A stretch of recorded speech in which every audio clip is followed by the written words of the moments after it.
Good morning. Oh, she's still muted. Oh, I can hear myself. Oh. Discord, let's go. Yeah, she's muted. I heard myself on I this. knew it. I freaking knew it. I'm here. Oh, I'm there here. she is. Oh, welcome back. Oh no, you're leaking our DMs. I saw them. Oh, it's all over. Yeah. It starts terribly well. Now everybody knows that I I was- wasn't here ready on time. Yeah. I was checking that I had everything set up, and of course I forgot to unmute my microphone directly. Yeah, so this Roundtable can start now, I guess. That's all here. Officially. Officially. Officially. How's everybody doing? Good. We were talking smack about Final Fantasy 14 earlier while you were still, doing your thing. So that was cool. Okay. We see that we have some people in the chat already. Welcome, everyone. As I announced, today is going to be a bit of a special stream because we are all gonna talk, and therefore we won't be able to interact with all of you as usual. But I hope that you will still enjoy your stay here. So grab a chair, something to drink, some popcorns, and enjoy the stream. I hope you're gonna have a blast. And I think we can start by introducing ourselves. Who wants to start? Let's go Don't through fight. the same order as the sound tests. I think that'd be a good idea. Let's go. You can do that. Mhm. Okay. Wait, was that me first then? That was Yeah, it you was you. first. Sorry, I'm still waking up, so my brain's like, woo. Yeah, Mister, I woke up at Um, 4 a.m. over here. Hey, leave me alone. But yeah, my name is DJ Johnny, or Johnny for short. For those of you that don't know me, I play obviously a lot of Monster Hunter on Twitch, as well as other RPGs and first-person shooters. I'm also, like my name suggests, part-time music producer. Working on that and actual DJ with mixing and stuff. So, really excited to be hanging out with all these awesome people and slowly sip my cup of coffee when awkward questions come up. So I think everybody needs to say their main weapon as they finish Yeah. the introduction. Oh, That's absolutely. mandatory. You know what? That's fair. My main weapon is Charge Blade. Oh hells yeah! Now we're talking. I thought I was gonna be surrounded by longsword people, but thank God there's a. I play other weapons too. Ew, longsword people. Ew. Don't start. I see some longswords in the chat already. Yeah. Nippon Steel, man. I guess it's my turn. What's up, everyone? My name is Nightside. I also go by Phil. If you guys hang out in my streams, you know that's my real name. I play a lot of Monster Hunter as well. I also do a lot of other games, like we've been into Zenless Zone Zero as well as Genshin, and we've been getting into Final Fantasy 14 online. Get maggots and have fun. Welcome to the Roundtable, and I am a main, so yeah, it'll be fun. I can appreciate not having to hear that. Thank you. Thank you for censoring. I'm looking We out for heard it, everyone. guys. It was terrible. Thanks God nobody heard that. It was really terrible. Peppa, do you want to go next? Yeah. Do we skip you? I'll do myself like at the end. Don't worry. Okay. Hello guys, my name is Peppo. If you don't know me, I'm playing Longsword. I'm the Longsword guy. I make content on YouTube since 6 years, I think, at this point.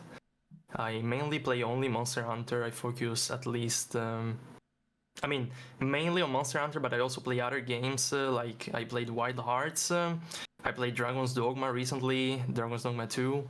But yeah, definitely I enjoy only Monster Hunter. I play every generation except the first one, and every time with Longsword. Yes, Rurikan, you said that correctly. So yeah, it's great to be here with you guys, and yeah, Rurikan, it's your Hi. turn. My name is Rurikan, and I hate the longsword. That is just the defining characteristic of my existence. I'm actually joking. This is such a Bye. meme in my community. It's like, because it's funny because whenever people ask me what weapon they should start with, I'm like, you should go to the training area and you should try every weapon and then figure out which one you like most, and then you should play that. And you should never care about what anybody else says about your weapon of choice. But yeah, anyways, I'm Rurikhan. I do a lot of Monster Hunter content and Soulsborne content. Those are like the two big pillars that I tend to cover over on YouTube. Monster Hunter has been pretty much my favorite franchise ever since World came out. Even though I had played Monster Hunter before that, it's just I couldn't really cover it as much because there was that 1 year gap between, now it comes out in Japan, and then maybe a year from now we'll have it over on the West, and that doesn't necessarily lead to you being particularly successful on YouTube. So I would play it, but I'd never really dedicated as much time up until when World came out, which when World came out, I was like, bro, finally, global release, let's go. I'm like all in, nonstop. And yeah, it's been an awesome adventure. And yeah, I love Monster Hunter. That's it. That's pretty much it. Oh, my main weapon is the gun lance. Shincry. Oh, it's the other way. No, wait. I think it's different for every Yeah, it's person. I think different it's for everyone. no, for me, Shin is like here. Yeah, exactly. Oh, well, Yeah? I think Okay. what it is Yeah. your camera shows you as you see yourself. So if you're putting out your right hand, it shows exactly the way it is, but then Yeah, it's so actually I flipped. should point this way. Yeah, for exactly. Yeah. Shincry. Yeah. Yeah, it's there. So, do I introduce myself? Yes, of Yeah. course. Okay. Hello, I'm Shincry.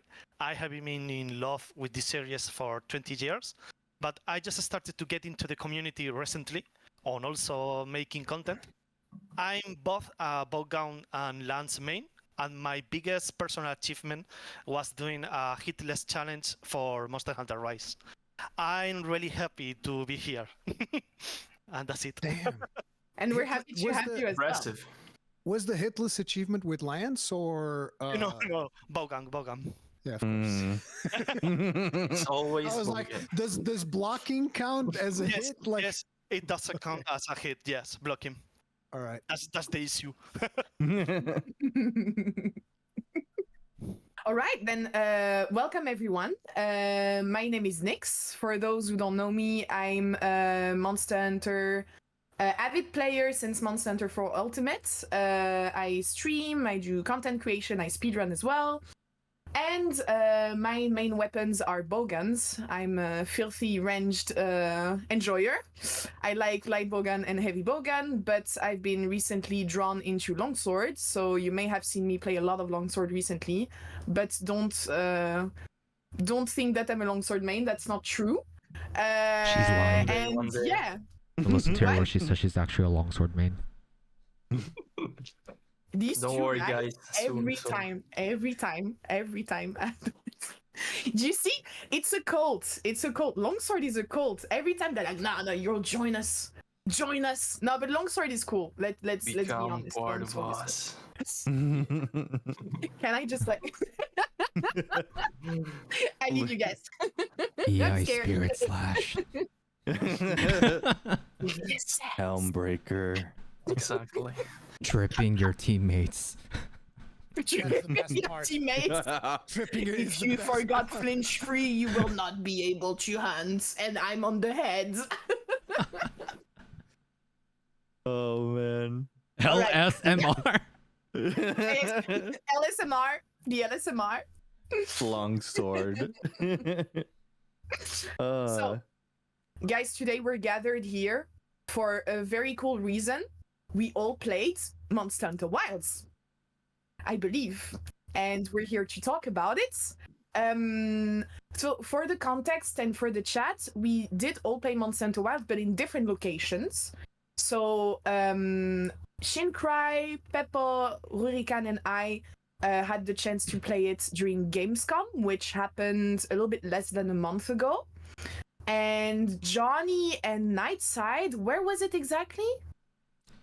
in LA. Yeah. In LA. Yeah. Okay. I thought it was in San Francisco. So Yeah. there So were people that played in San Francisco and people that played in LA. Yeah. Oh, okay. So what Yeah. happened was that people like Super Rad and Vampy got invited to HQ in San Francisco, whereas me and Johnny got invited to go to one of the PR offices for Capcom in LA. And then when we went there, we had other people in the session as well. Like Maximilian dude was also there, as well as one of the guys from 100 Thieves. So that was pretty cool.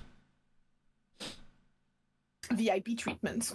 How did that feel? How did you find like the venue overall? Like how was it for you? You want to start, Johnny? Oh, sure. I was like, I'm looking at Knight over here. Like, you're gonna say it? So I was an invited guest. So Nightside was able to bring me along through his connections with Capcom creators. So shout out to Capcom creators for that. Thank you. And honestly, like first impressions, it was really cool. It was held like in a conference room, office style conference room. So nothing bigger than like a 2-bedroom apartment kind of thing. But it was really cool because they had everything all set up. They were also showcasing other games as well, Street Fighter, some stuff for Street Fighter, and then the Marvel vs. Capcom arcade collection that just came out actually. And so we were given an opportunity to play those as well, but obviously we were there for Wilds. That's the reason why we're here. And so I really liked it. It was a really awesome experience. We get to meet other content creators as well as people that are into Monster Hunter, and get to talk to some of the Capcom people and kind of play through the demo just exactly how y'all did at Gamescom, which was really cool and really neat. Yeah, I'm just gonna keep saying that it was cool. Knight, I don't know if you have any other things to add on to that. It was cool. There you go. Perfect. There you go. Was it nice? Was it nice as well? Yeah, it was cool. It was cool. Yeah. Okay. Just cool, I think- not nice. I think the cool thing about I keep saying, "Damn it, Johnny!" Yeah. But I think one of the amazing things about that was that, and also to clarify, this wasn't like a I didn't get into this through Capcom creators or through any relationships through Capcom creators. This is actually because one of the PR managers actually reached out to me, who I'd met when I was working as a translator, or sorry, as a Japanese interpreter at the Capcom Cup earlier this year. So one of the guys that I met there, he actually remembered that I lived in, the general LA area, and that's when he actually hit me up and asked us like, "Hey, are you interested in trying this thing?" And in basically taking up a session to try out Monster Hunter Wilds and stuff like that. So I mean, it was probably the first time I've ever actually been reached out to by like a community manager or PR manager to have like an exclusive hands-on demo on anything. So that was actually pretty exciting. Not to mention, like when we actually went into the room, it felt like, and I know Johnny already like explained the size and stuff like that, but it really felt like almost like a local tournament setup, like where you have like a table and then there's like a bunch of computers or a bunch of like TVs, a bunch of PlayStation, stuff like that. So plus they had like these billboards that you could like stand up to and like take pictures with. But I think the real cool thing was just being in that room with people like the obviously the PR agency that was there, as well as being able to talk to some of the community managers that were there as well. I think any chance that you have, especially as a content creator, to be able to kind of talk to the people that kind of make these games happen, it's always an exciting chance, like not only on like a professional level but also on like a social level, just building that kind of rapport and kind of friendship. Yeah, that and Monster Hunter Wilds is really cool. It was cool. Cool is the name.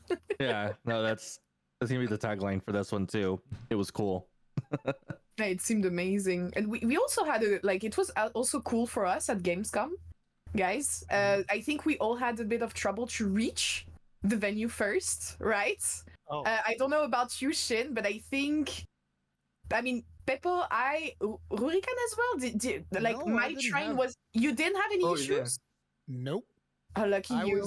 I basically, like, my hotel was it wasn't even a hotel, it was like a pension, because I was looking for the cheapest thing that I could get, because the rooms get really expensive for Gamescom around that time, and Yeah. I booked everything, and then Capcom ended up paying for my trip to go there, and I got to interview the devs and all of that stuff. Yeah. Full disclosure. Wow. So I was way luckier, but initially I booked everything myself, and I'm looking for the cheapest thing that I can stay in. So it was a pension, and it was about 20-minute walk to the venue. So I would just walk there every day.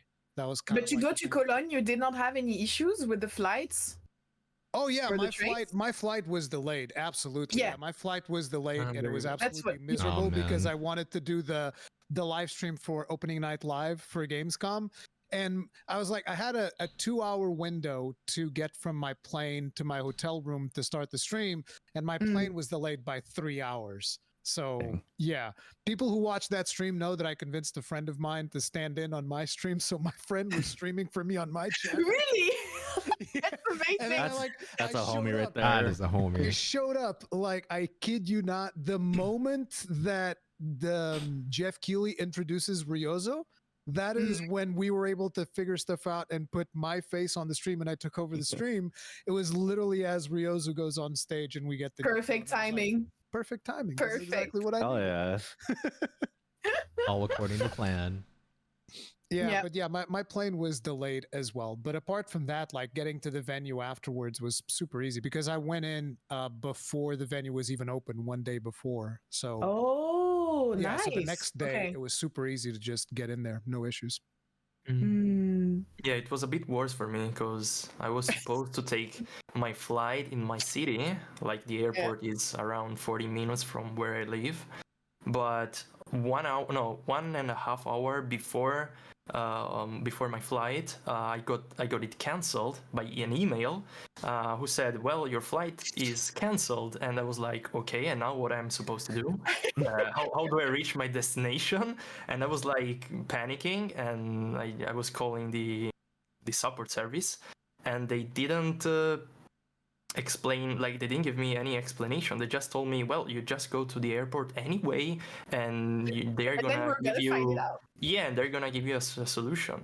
And I was like, what? Yeah. And then like after 30 minutes they sent me another email saying that I was supposed to go to Venice, which is like 2 hours with train from my place, and then get another flight there to reach the destination. So Yeah. that was an adventure basically. And then also when because I didn't arrive in Cologne, I arrived at Frankfurt in Germany, and I had to take another And you had train to take from a there. train. Oh, you And that ran. was delayed again. So yeah, amazing experience. We're both coping via text during the whole time because my train was cancelled and then the next one was delayed. So I also had a rough time. I think I arrived at my destination around like 1 a.m. in the morning instead of arriving at 9 in the evening. So I was really, really annoyed. And it seemed that like a lot of creators that were supposed to go to Gamescom, to let the chat know, had this curse. Like most of the Monster Hunter content creators that were going to Gamescom this year all of us had issues with the transportation, like But how listen, to go there. The best part about my plane getting delayed is that I'm sitting on my plane fuming. Potentially the flight might even get canceled. They're saying like, cargo door is not closing. We might have to disembark the plane. And I'm just like fuming. I'm like, there's one flight out of Portugal to go to Cologne. One flight. This is it. And I'm checking my phone, and Shinkai is all happy, like taking pictures with Ryozo. And I was like, Yeah, we saw that too. We're like, oh my man, god, what? this guy taking pictures with Ryozo, and I'm stuck in this plane that's not going anywhere. Like, what the hell? Shin, you made everyone jealous with this picture. I hope you're aware, because when you took it, we all shared it with one another, and we're like waiting for our flight or our train. Like, man, like, yeah, look at him. Like, I want to be there too. Like, lucky him. I'm sorry, I didn't have any issue with the plane or the transportation. Yes, see? See, I told you, these Spanish people, man. I told you. Look at making fun of us right now. So yeah, and then we arrived at Gamescom. So we arrived at different times, and days for some of us. But I would like to gather like the first impressions of the venue itself, because I was not like, for me it was my first video game convention ever, and I did not know what to expect from the Capcom booth, but it was massive, and it turned out to be one of the booths that had the most people in during the whole convention. And also the biggest queues, if I remember well, even for the guys. So Peppo, maybe, and Rurikan, you can maybe confirm because you were here earlier than me and Shin. You got in on a Tuesday before all of us, I believe, right? At least Yeah, Peppo, you in the On Wednesday. I mean in the morning, because It was Wednesday, not Tuesday. Wednesday. though. Wednesday. Yeah, Wednesday. Yeah, Wednesday. And you like, how was it? Like, there were also already like a lot of people that seem to be aware that of Monster Yes. Hunter Wilds, right? Yes. The picture I took and I published on my Twitter account was on 9 or 10 a.m. in the morning, and you could already see all that long file. And that long line, by the way, was actually mostly press. It was exactly. mostly just press people that were in that line. I mean, press people, and later I come to find Kanta, who was also in that line. As a matter of fact, there's a video that I filmed of everybody in line, and I'm 99% sure that Kanta is on that video. And he never called out to me, and I was very sad. I was like, come on, Kanta. Come on, man. How are you going to do Some people like are that? shy. Some people are shy. They want to protect their identities. Yeah, but I'm not going to film him or put him online. I took a picture with Cow Slayer and I put a gun lance over his face. But yeah, it's. I think we saw how many people got in. I know that Casti also got in earlier. I was not there during the morning. How many people from the community did you guys see? Was there a lot of us? I mean, on that morning, I only saw 2-6 in Paradise. Okay. Because I saw you guys like at lunchtime.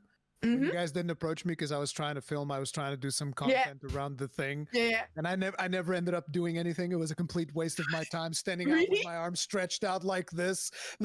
Like, what is this genius plan that I had that I'm holding a tripod like this the whole time? Yes, this is a genius plan. Just keep holding your arm out like this for like an hour. Yeah, sure. That's during the whole convention, you mean? We saw you holding this during the whole time. I was really impressed by Yes. Yeah, no, it was terrible, and I never even did anything with it. It was a waste of my time.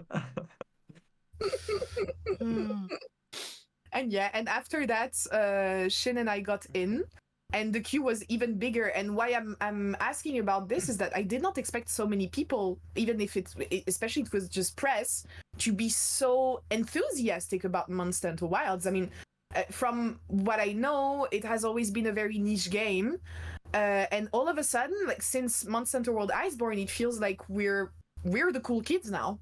We're playing the cool kids game, and for me it's completely new. I don't know how you feel about that, guys.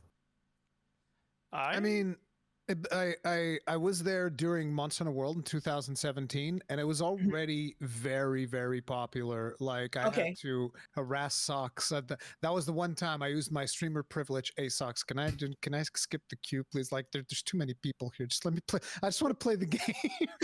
And that's when I met Socks for the first time. So it was already a lot of people there at the time, but the booth was much smaller. Like, the booth was maybe 1/5 the size of that one. It was a small booth, had like, I think about 10 stations maybe where people could play Monster Hunter World, but that was about it. Wow. Wow. And when you arrived there, and also for Johnny and Phil, I just wanted to drop a question right now. I mean, for us it's a bit hard now because we actually played it. But could you tell us a bit about some of the top expectations that you had from this build that were able to play prior to playing it? Or the expectations that you had from, I don't know, Capcom, and what would be in there? Anything? Knight, go first. I think the biggest thing... Thanks for the volunteer. You're welcome. I think the biggest thing is that, especially coming off of like Rise and Sunbreak, I think a lot of us had already had the expectation, and I don't know how many of you guys agree with this, but we felt like Monster Hunter Wilds was basically going to be built off or built upon what was established in Monster Hunter World, right? I mean, just looking at like the art style, the art direction, and the general feel of just looking at what the game trailers were showing us, it definitely felt like we were going to get a little bit more of World. So I kind of went into it feeling that like, okay, so long as I am pretty solid with like World, playing Wilds would probably feel like exactly the same, maybe a little bit different. I think that, for lack of better words, I think that's like probably the best way that I can personally describe it. I don't know if Johnny has anything to add to that. Yeah, no, I guess on top of that, like agreeing with you that, you know, it wasn't going to be built off of World, but also seeing that we had just come from Rise and Sunbreak, my expectations were maybe they were going to incorporate some stuff from Rise and Sunbreak into Wilds, right? Because like now we've seen this evolution of the series for how many years now? Like 20 plus years or so. 20 plus years, right? And we've seen at least for me, I've seen it like grow from the beginning of the series all the way to where we're at now. And you know, they keep they'll bring in either new changes, drastically new changes, or changes from previous titles that now are like, you know, solidified into the series. And so with and we'll talk about this more once we go into like, you know, what we experienced when we did play the demo. But for me, I was really expecting, okay, like what things from Risebreak are we gonna see in this series now, right? What are some of the things that we're gonna see from World, not tracks, that would be great to have into the game, right? And so yeah, I was honestly like the hype and excitement from just being able to experience the demo itself. Like I was already living off of that high, but then I also had to be like, okay, now that I've built up this hype, what is it exactly that I'm expecting from this game? And I will say that my expectations weren't they were met for the most part, right? There's a couple things I was like, we'll see, but for the most part, my expectations were met, and I was happy. It was cool. It was cool. It was cool. It was cool. It was cool. It was cool. Yeah. What about the Gamescom crew? What were you guys expecting from this build which is not the demo? I would like to state it as well. Capcom made it very clear that we're not playing the demo. We played an exclusive build, which is one of the like first playable version of Monster Hunter Wilds. It was not the demo. So what were you expecting from that? Me, I did not know that it would not be the demo, for instance. I was expecting the demo to be playable, but then I learned that it was not the demo. It was still cool. But yeah. Shin-Cry, you've been pretty quiet. Yeah, I think you should speak. Yeah. Okay, so I was a bit tier. I have a bit tier of approach towards the Monster Hunter Wilds, because to give a bit of context, I love Monster Hunter World, but some of the things I love about the series, Monster Hunter World missed them a bit. So I wasn't sure how Wilds will do it, because as you say, it looks like Monster Hunter World 2, as a lot of people hate that that name. But when they started releasing the teasers, I got really, really hyped, because I saw a lot of good change in the regard of the things I love about Monster Hunter. So yeah, I was really hyped before playing the build already. I think the game did accomplish the expectation I have. Yeah, I actually felt the same. Like, it was Monster Hunter at the end of the day. We all knew that they were gonna take a lot of from Monster Hunter World, Iceborne. I mean, that was my expectation, and we already saw something from the reveal trailer. But then yeah, when for example I saw mantles, like we only see I think the ghillie mantle. Yeah. I'm wondering like how many mantles we are gonna get back, but I think we can talk about later. Yeah, we could already see that they clearly took something from World Iceborne, and that was what I expected. Nothing more. I also expected them to, give all the weapons new attacks, new combo, and so that was also met. And that's pretty much it. Like also some quality of lives. I was expecting the temporary camps. I think there were already. I don't know. I don't remember if they said something already before the reveal trailer about temporary camps, or if it was just a rumor. But I expected that after what Wild Hearts did, because I think they, in my opinion, they took inspiration from that game as well 100%, regarding the temporary camps. Yeah, and so yeah, I was happy to see these small quality of life improvements. I went into it mostly concerned about what the pacing was going to feel, because obviously when it comes to World and Iceborne, you have a very distinct pacing, which is a little bit slower and more deliberate than when we ended up getting with Rise and Sunbreak. And that's not to say I didn't like Rise and Sunbreak. As a matter of fact, I feel like what I like about it is the contrast that we get between both experiences, where you can have a version of Monster Hunter that's a little bit more grounded. It's a little bit more, I don't want to say realistic, because we're still wielding big weapons, hunting down big monsters and doing all of that, right? But it's a version that is more almost less anime, maybe. Yeah. And so it's like, I like having, okay, now we're doing the more grounded one, and now we're doing the balls to the walls one, where everything goes and it's super arcadey and fun and whatnot. So I like both experiences. But after Rise and Sunbreak, I was like, okay, now I'm in the mood for something slower and more methodical. And so when I started playing it, I absolutely hated it, because the version that I played was in German. And No way! German Yeah, I remember you told us. Yeah. the He had very English. first time that I played the Yeah. game Wow. was in German, and I've told you guys this. It was in German, and it was the 4-player scaled one, and I was playing alone. Oh No no! way! So you had the Doshaguma from the start when they told you, like, Yes. go have fun, play solo. Yes, exactly. Play solo, and I would see, like, I looked at the screen. I was like, it says here Hunter 1, Hunter 2, Hunter 3, and Hunter 4. But there's only one of me, and I don't even have a palico because Challenge because mode activated. exactly. No, but it was still a lot of fun. The thing was, I couldn't understand most of the things that I was doing, but the pacing I was able to get, which is much slower pacing than what we had with Rise and Sunbreak, which was the biggest thing that I wanted to see. And then the animations are all still there in terms of that Monster Hunter animation quality, which is just one of those things that Monster Hunter just has potentially the best animations in the business.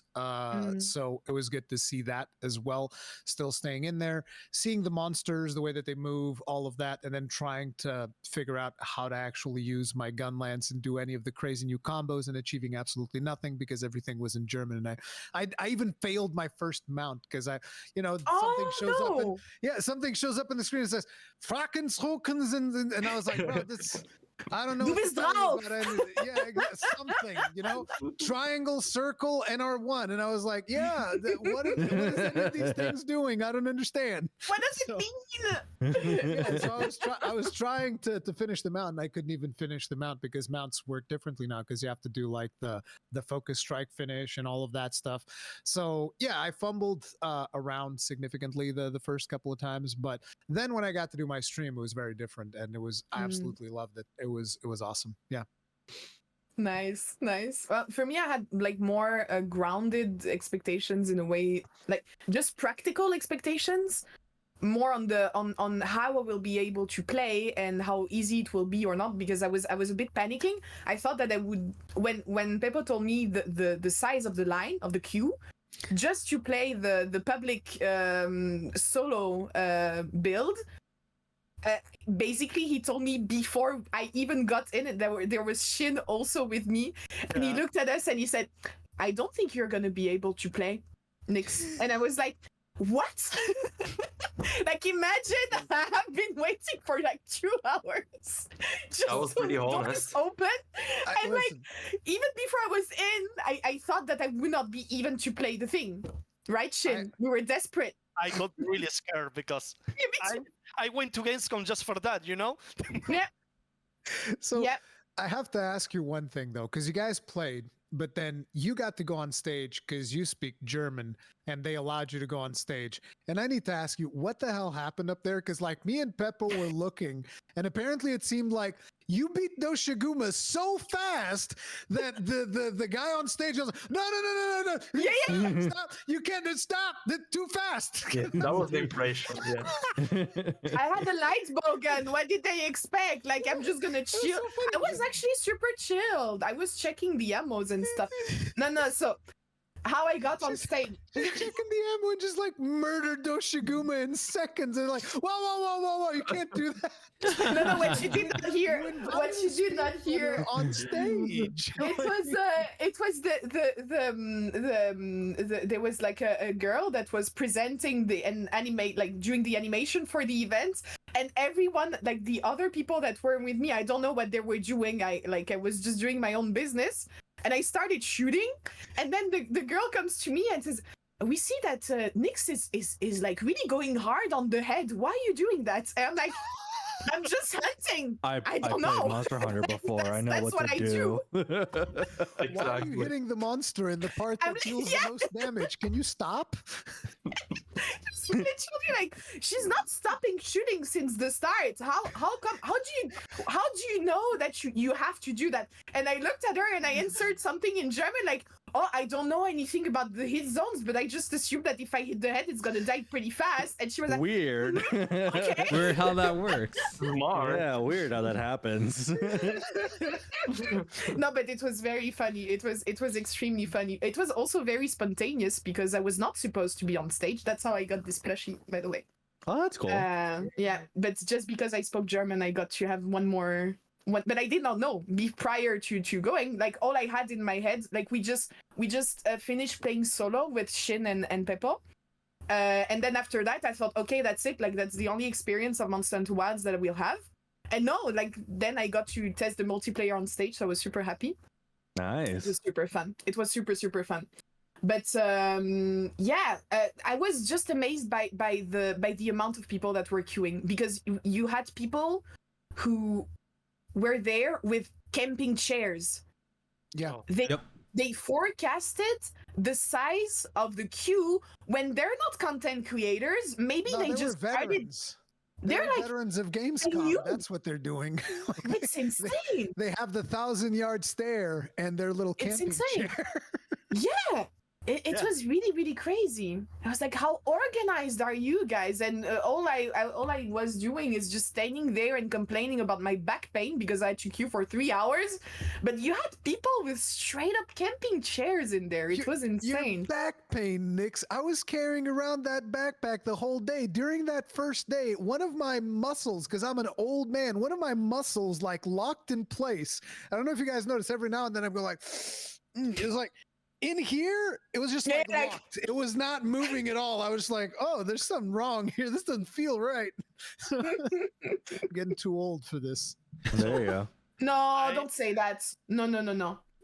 we're not too old. You are never no, too no. old to play Monster Hunter. No, Remember. I'm Yeah. just too old to go to Gamescom. Ah. I went to the presentation with the trailers and everything, and someone went looking for me to do a photo with me. When we did the photo, she told me, "Did you bring a portable chair?" And I was like, "No, why?" No. She told me, "You should." So Oh, portable man. chairs was something. Yeah. They should have made Monster Hunter portable chairs with Monster was just Hunter gonna Wilds logo say, on they it. Yeah, it could have been an idea, right? Yeah. Mhm. $1 million idea right there. You could have just told them. Sell it with a portable spit plushie, you know? Yeah. Did you get? Oh, did you man. guys get Yeah.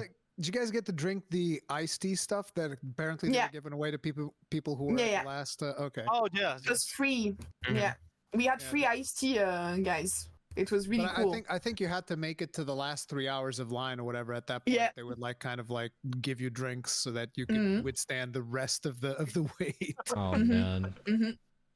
I Yeah, don't that remember would if be it was on was it on Wednesday that they closed the queue because it was 10 hours long.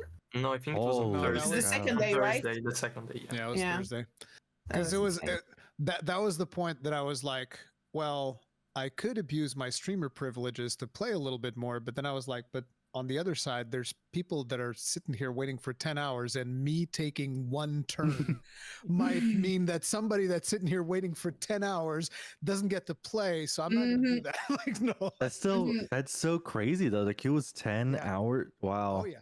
The multiplayer one, especially because if you did the single player one, like, listen, Beppo, you need to get a little bit more control, because when you went into the single player and you were just like, I finished in 3 minutes and 5 seconds or whatever, it's like, I mean, I don't know. You gotta maybe you need to see a doctor about that. Hashtag speedrunner. No, but the thing is, I wasn't trying to speedrunning, of course. It was my first gameplay. Like, I just went there. I was trying to understand how Longsword works in Wilds. And while I was doing that, Chatacabra just died. And I was like, just wait, died. Why what? did you go and die Already? like that? I Yeah, can and then attest they- that as well. It just died. Yeah, and then the guys there just told me, okay, you're done. You have to go now. And I was like, They were wait, like, what? I "Already?" didn't even play 4 minutes. What do you mean? Like 3 hours queue for 3 minutes gameplay? Yeah. Yeah, that's pretty bad. So it's like That's a Yeah, Disneyland single line player right there, man. version. Yeah. The single player version, you'd be able to get in because it was fast to do it, but the multiplayer version was always 30 minutes. You only left when the game kicked you out. So Yeah. that's why the line for the multiplayer one was so long that it went up to like 10 hours, which was Yeah. absolutely insane. And Which we're so kinda- stupid because we did not even use 5 minutes of this playtime. I really regretted it as well because but we at the didn't end, know. because but seriously, we were like, I remember Peppo was next to me and he was showing me the name of the controls on a sheet in German and asked me to translate it. And while we were Oh, so doing you're that, in a it was German still one dead as in well? 3 No, just the thing on the table was in German. Just the thing on the table. We're watching the things on the table. We're like I think we took pretty much our time, and despite that, yeah. But we Yeah. skipped the cutscenes as well. That's why. You're doing the story version, you're Mm. skipping the cutscenes. Yeah, Come on now. I asked the staff Hashtag because I was speedrunners. curious, like, how much time I can play the solo demo, and they told me, I mean, it's one hand. You should not skip the cutscenes because Yeah. you're not gonna spend a lot of time just Yeah. by skipping them. And I was like, yeah, I skipped them anyways.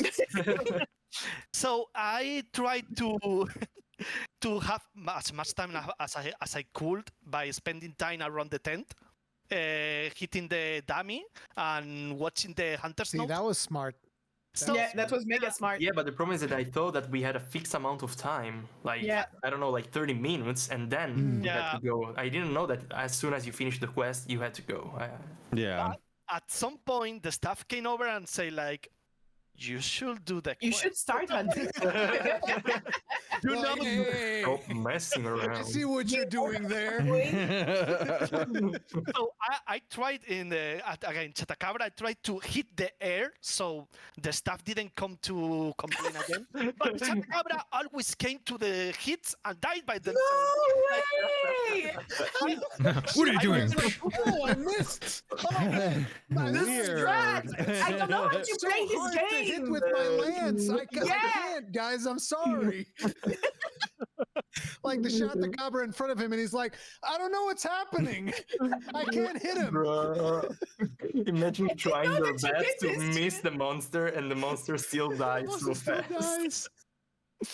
Poor shot the cobra. So yeah, I could play a bit more, but not a lot more anyways, because Chatacabra just died. It was amazing how easy was Chatacabra in the demo. Yeah. So It is was- it was a Chatacabra the big new Great push on him. Jagras, guys? Oh, 100%. Yeah. Is he's- it our he's new a Jagras? Yeah, big- right. He's a Yep. big push. Like, if you were shooting Shatacabra instead of that poor Doshiguma, you would have melted him twice as fast. I shooted the Chatacabra as well.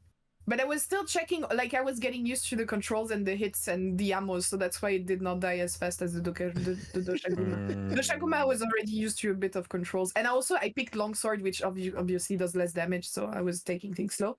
Yeah. But yeah. It was amazing. It was really, really amazing. So Now, yeah, that was the solo. I have to ask Johnny. Joni. I'm sorry, I'm terrible with names. Johnny. You played Charge Blade on your session. What was So for my solo, I did Sword and Shield because that's my Okay. secondary, and then on the multiplayer, I guess more free like free range play. I played it's the multiplayer one. the multiplayer one, which is weird because again You did it solo. we did it solo. So I'll go with Shadow Copper first. So I was doing SNS because I also play around with SNS a lot in World, and it was really fun. Me and Knight were obviously like taking notes on like, you know, oh, like this is the new move set, especially with PR and like the PR movements and stuff like that. So that was really cool. But just like you guys, like it was it's pretty easy to beat Shadow Cabra. I wasn't even trying. Like I was legitimately just like, oh, this like I'm just trying to figure out controls. No, I'm gonna be real honest. I was trying to figure out controls and stuff, and I was like, oh, it's dead. Okay. Well, there goes me trying that. Yeah, I was like, there goes me trying that. But then when we were doing Doshigama, I was playing with Charge Blade, and I was really happy with it. So there was I guess we could talk about it more now with like what they did. So with Charge Blade, Savage Axe is still a thing, but the great thing about it is that it's not like Rise was, where if you put away the Savage Axe, it just, you know, it just completely goes away. Or at least the how do you call it? The oh my god, sorry, my brain's now off into another world. You no longer have to choose between charging your blade and Exactly. charging your axe. Exactly. Yeah.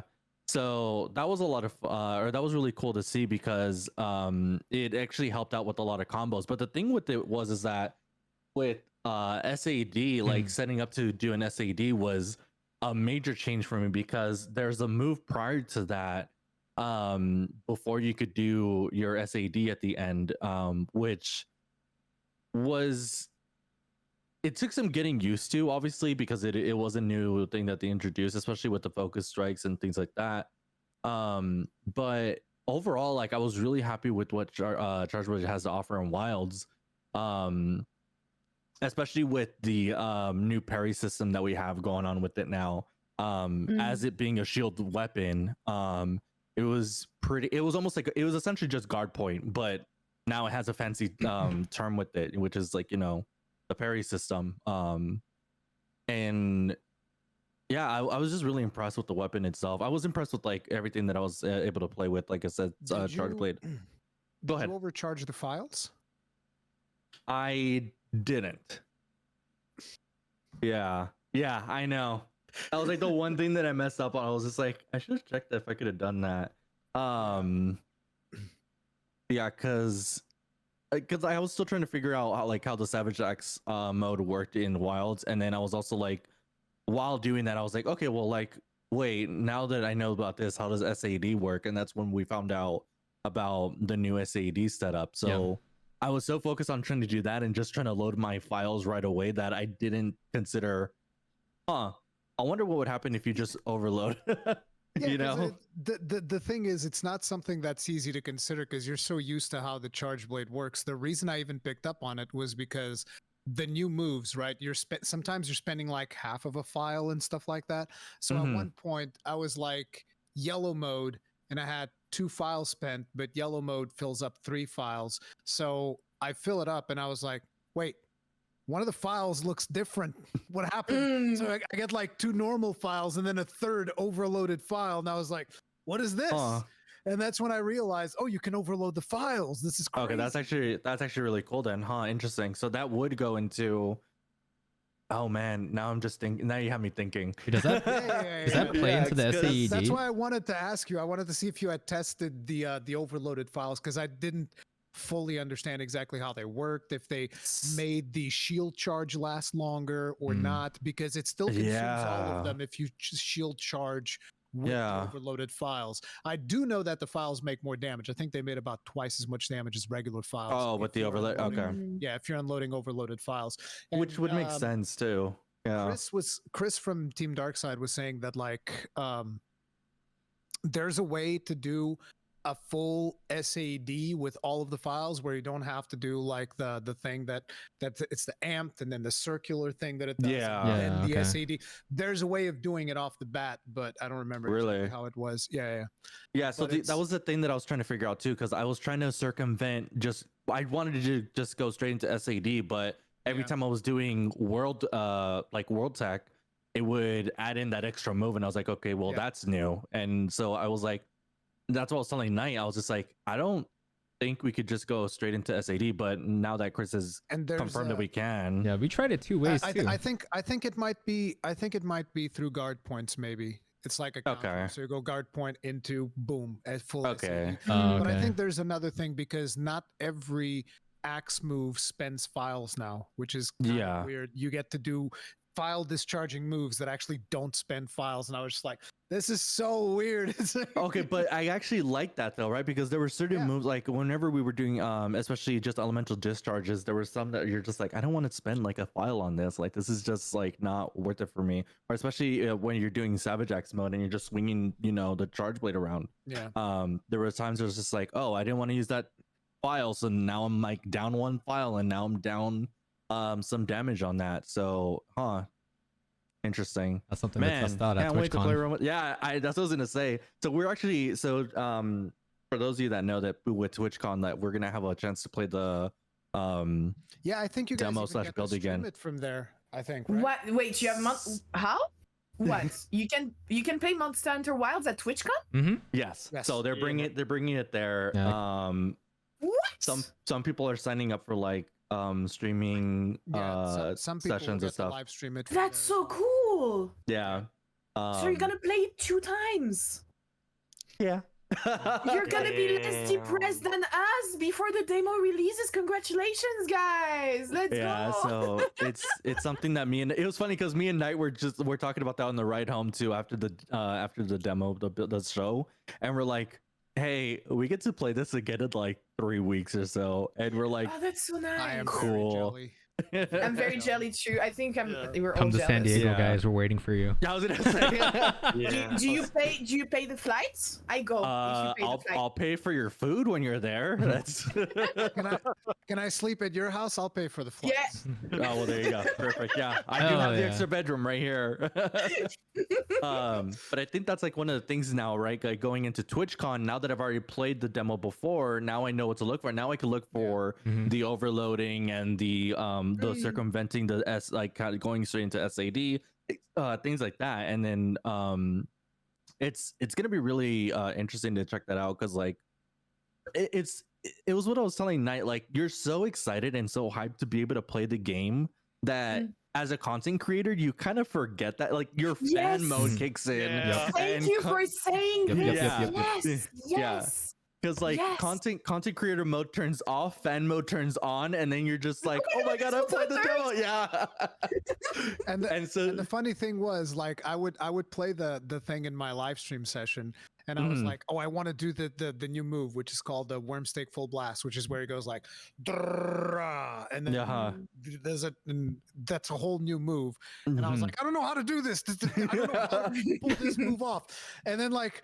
The next day, I'm reading through the comments in my stream, and people are like, "You're so dumb. The thing is on the top right corner. It's a triangle circle after you do this other combo." And I was like, "God damn it, dude, I'm not looking at that." I was like, I'm not paying attention to those buttons. I'm trying to play the game. I'm Like, enjoying it. I'm live Just streaming, chilling, I'm just vibing. live Yeah. streaming, talking to Jono, and just like trying to showcase the game. It's like the last thing I'm looking is top right corner. But Yeah. I'll tell you what, Cow Slayer sure as hell did. That was the first thing he looked at. He was zoned in. Like, that man was locked in. Like the moment I walk in on him, and he's like doing his capture session at the business booth, and I walk in on Cow Slayer, and because I wanted to see what he was doing, and he's like, "Oh, so you see, you do it like this." He was talking to me. You see, you do it like this, and then after you do the combo like this, then you can do the Wyvern Fire twice. And I was like, Cow Slayer, what is wrong? How do you like? He just got like that analytical mind. Like the second he got in there, he mapped out the combo exactly, and I was like, God damn! Wow. Yeah. I Yeah, it can't was- keep Wow. up with that. It's too much. Yeah, it's so hard, right? Because we've been looking forward to this whole time. We've Yeah. really been wanting to play it. And then when we finally it's like we're like little kids again. We're like we finally got our Mhm. hands on it. We just want to play with it. We want to enjoy it. We want to have fun with it. But then the business / content creator side of it is like, you need to make content off of this. And we're like, You no, need I to want to think. play. You need to think. Yeah.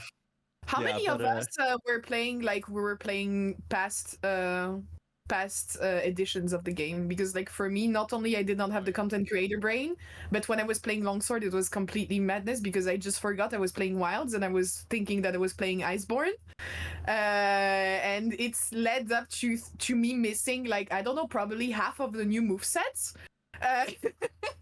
Well, luckily, Knight over here was paying, or over there was paying attention to for the longsword stuff at least, because he was going through the motions of doing world stuff, but then also trying to see. And I'm speaking for Knight at this point. Knight, you don't have to talk anymore. Damn. My man's barely speaking. Like, listen, I'm all for silencing.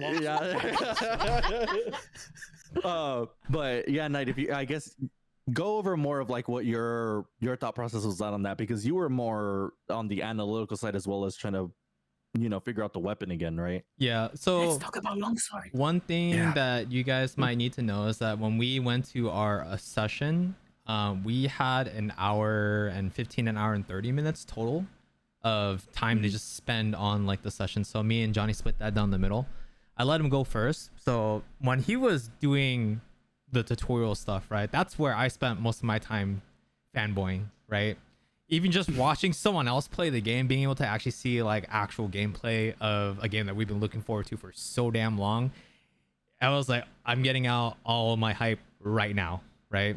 And I even like took the controller a little bit just to kind of try out some of like the weapon motions for some of the weapons, like especially like with dual blades when we were like trying out like the demon flurry and stuff. But after we were done trying out weapons and he did his session, as soon as I went, I already like locked in. I was like, all right, I already know like the two things that I want to try is like there's focus mode, and then there's also the new spirit release, right? The new follow-up to the Helmbreaker. So I think just like most everyone, I treated it like Monster Hunter World, right? I played it like Monster Hunter World, but like very quickly you kind of come to realize that like it feels familiar but also insanely different at the same time. As soon as you pick it up, it's like it deceptively feels like it would be like Monster Hunter World, but when in fact it feels a little bit quicker, especially like since the overall movesets for Longsword feel much quicker. Helmbreaker, the spirit thrust is a lot quicker. When you go into the air and you drop from Helmbreaker, it's a lot quicker.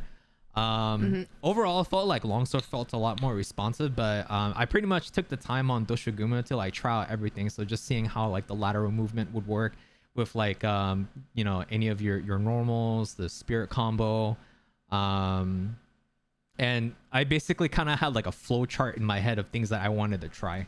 I think that was like the best way to kind of like describe what my mentality was.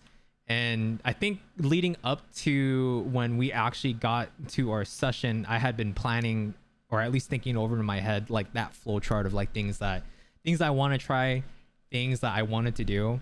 The only thing is that I couldn't account for things like, you know, if the attacks are any different, if you're using like focus mode in Longsword, and if there was any other moves that had super armor or hyper armor, because if I'm not mistaken, I'm almost about 100% sure that the spirit release has super armor or hyper armor, because I ate an attack from Ray Dao. It does, right? Yeah, okay, cool. Yeah, I was gonna say, because I ate an attack from Ray Dao, but it was in the middle of me finishing up on a spirit release, so I was like, oh, it was wild. I was like, you shouldn't have lived through that. And he's like, I know. So is spirit release the follow-up from Helm Splitter?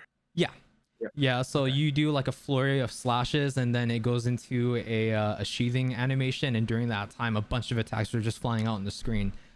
So it's pretty much like the new combo finisher to Helmbreaker instead of just going into Helmbreaker, but it does take up one spirit level if I'm not mistaken. So you basically ideally go into red spirit gauge, do Helmbreaker, go into yellow, and then do spirit release, goes into white. But I mean, the game is like a mix between like Rise and World Longsword, in the sense that when you do EI Spirit Slash, it does damage, but it also gets you back your spirit level as well.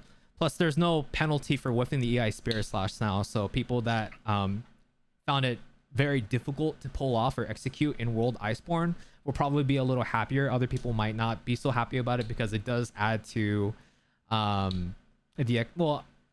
it does make the weapon play a little bit easier in terms of like meter management and whatnot. But I mean, you know, we'll see how it all balances out once like the game actually like launches.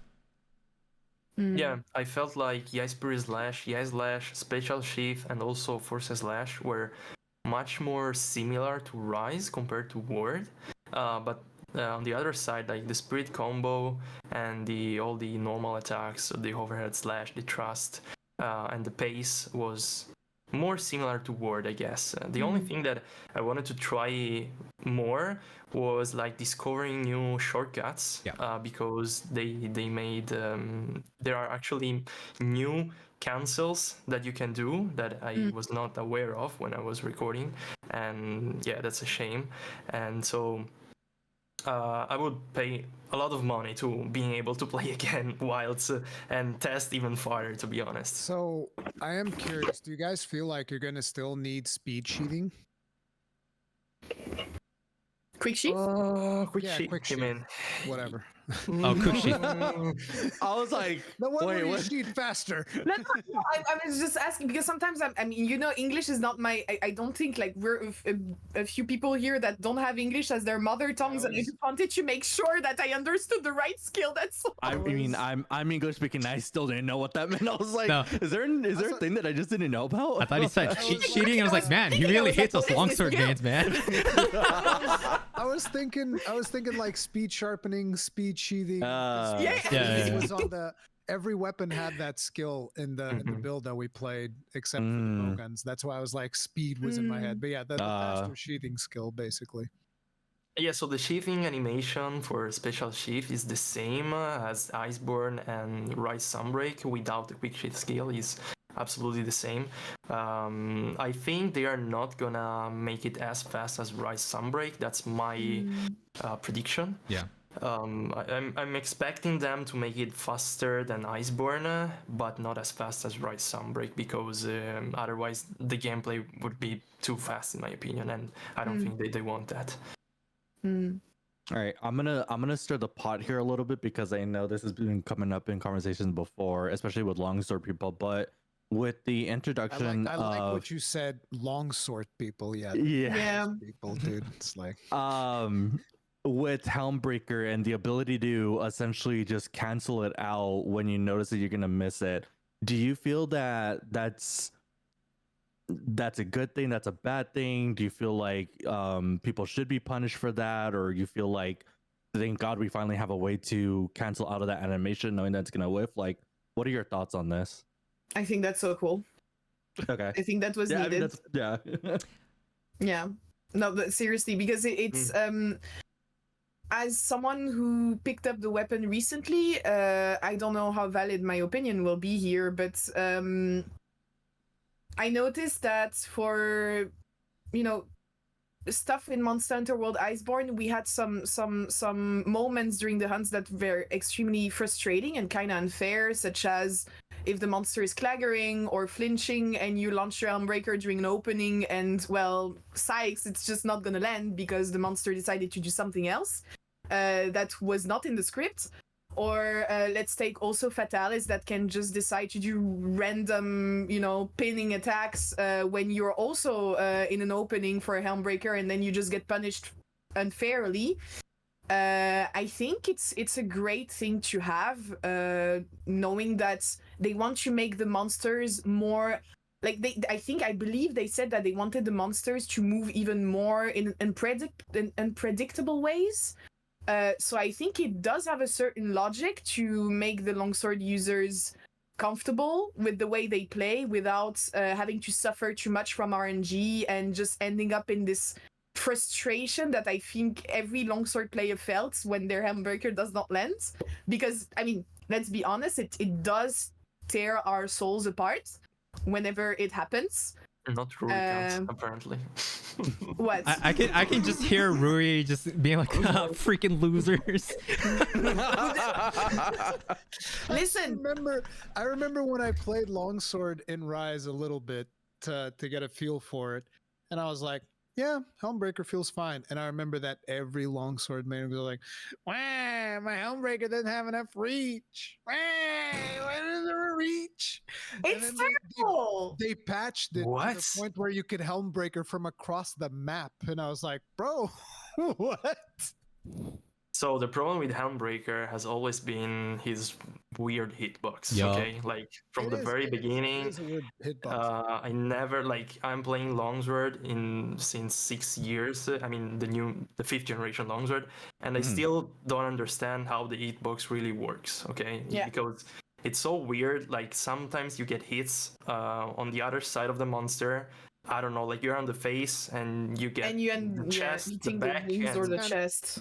It's kind of like the clutch claw, right? Where you're like, you Yeah. perfectly have it aimed right Do at you- the monster's head, and then you throw it, and somehow you're in the tail. Yep. And you're like, I That was- swear there was no obstructions. The head is right there. I threw my clutch claw, and now I'm over here. I don't understand. So yeah, That- I get it. like guys, do you remember the Clutch Claw when Iceborne got released? Mm-hmm. Like Mhm. seriously, like you were aiming the head, ending up on the tail, and that was It still happens to me unbelievable. even now. Just saying. But yeah, but at least they You guys- they They managed tried. to mitigate it. Yeah, you they guys tried. should Oh, that's fair. try unpatched ice. Like, no, wait, not unpatched. This was pre-release Iceborne shelling. That's what you guys should try. yeah, You have no idea what it I was never like. tried it. Yeah, because the game came out, it received the day one patch, and they fixed shelling because on the review version of the game, shelling was so miserable. The damage was so bad that they had to patch it. That's how bad it was. Wow. God damn. Wow. Oh. So Peppo, you would say it's a good thing then that we kind of Yes. circling back on that. So you feel like it's a good thing that we got that ability to be able to cheat that. The I console. have mixed feelings about this. So Same, the actually. thing that Nix was saying is correct. I mean, there are certain cases, certain situations where you land the Spirit Thrust, which is the attack before the Helmbreaker, and the monster, I don't know, just goes in Clagger, or you get a part break and he topples, or he just, like for example on Behemoth, you can trigger a light flinch, which is extremely fast. He can cancel whatever he was doing and just perform another attack immediately afterwards. So basically your what was an opening, for example, gets cancelled, and yeah, so that was the problem, and that's not controllable by the player. Yeah. In that situations, this is a blessing because the longsword user doesn't have it's not his fault, right? So I can understand that, and that's really good. On the other side, I don't think it is something that was essential for the longsword gameplay, because those situations happen, like it's frustrating for me as a speedrunner when I'm trying to, for example, get the best times, and that happens and I cannot do anything, and okay, just reset, it's fine. But like for a casual scenario, I think it wasn't that essential to implement. Okay. Yeah. So this is the mixed feelings I have. Maybe Phil can add something else. Yeah, it's one of those situations that, I was laughing and I'm kind of like making fun of the whole situation, but at the end of the day, I feel that the way in which I play the game is fundamentally different than the way in which Beppo plays the game. So for him, missing a Helmbreaker is like, oh, that's a reset right there.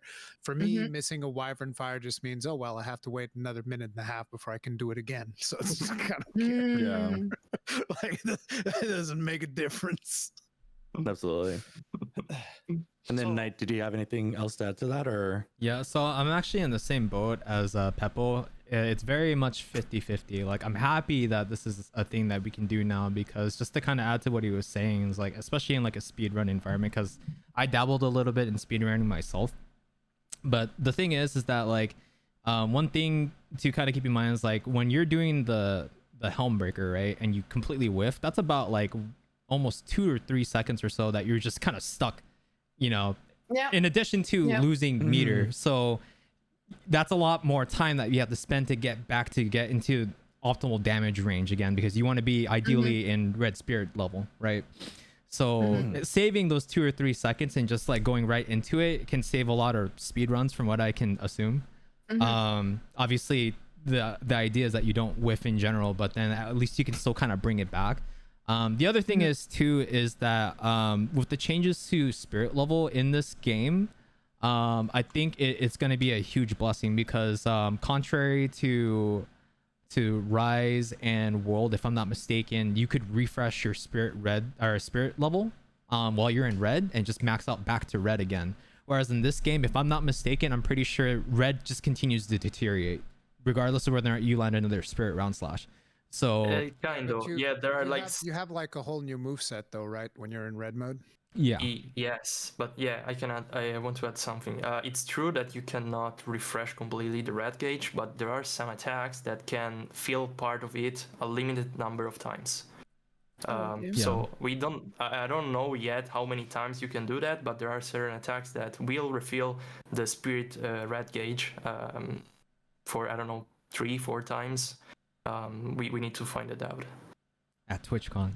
But At TwitchCon. Yeah, TwitchCon. That's something you need to test. Yeah. But yeah. That's something that Knight's gonna test out. Well, I mean, I might actually play Charge Blade because Charge Blade is actually my second weapon. So I've been Not one. light bowgun? Well, if I play any range weapon, it's probably gonna be bow. At least you can bring a secondary weapon longsword, right? Oh, true, Yeah, true, there you true, go. true, Or true, a true. secondary weapon light bowgun as well. There Oh, are some things that I would like you to check for me, please. You're gonna have to teach me how to play a light bowgun really That I fast. could not check. But you know, it is nice to be able to kind of save that time being in red spirit level to keep up your damage. But at the same time, this wasn't necessary to. It's like if the feature was never introduced to begin with, we never would have cried about it. You know? Exactly. Yeah, And so- also something else. Sorry. Oh, no, go ahead. Like in Wilds, you can now perform the follow up of the Handbreaker, even if you miss the Handbreaker. So, you know, you're That's not gonna have. crazy. Yeah. So like Okay. even if you miss the Handbreaker, you can still still have do some the reach free with release it. slash. You know, so Yeah. it's not a big problem like it would be in Iceburn. Hmm. Yeah, that's why it's like, I mean, longsword already gets a lot of crap for being a highly accessible weapon, you know. I mean, think, it is. Yeah, so I think that anyway, I just feel like if that wasn't in there, it would help kind of balance out the weapon a little bit more, keep it a little bit more grounded and more in line with all the other weapons, because we already have so many tools to upkeep damage. We have round slash, we have EI spirit slash now to do damage in addition to building up spirit level. Same thing with the foresight slash. So I mean, was it necessary? I would say no, but because it's in the game, I mean, we might as well just use and abuse it.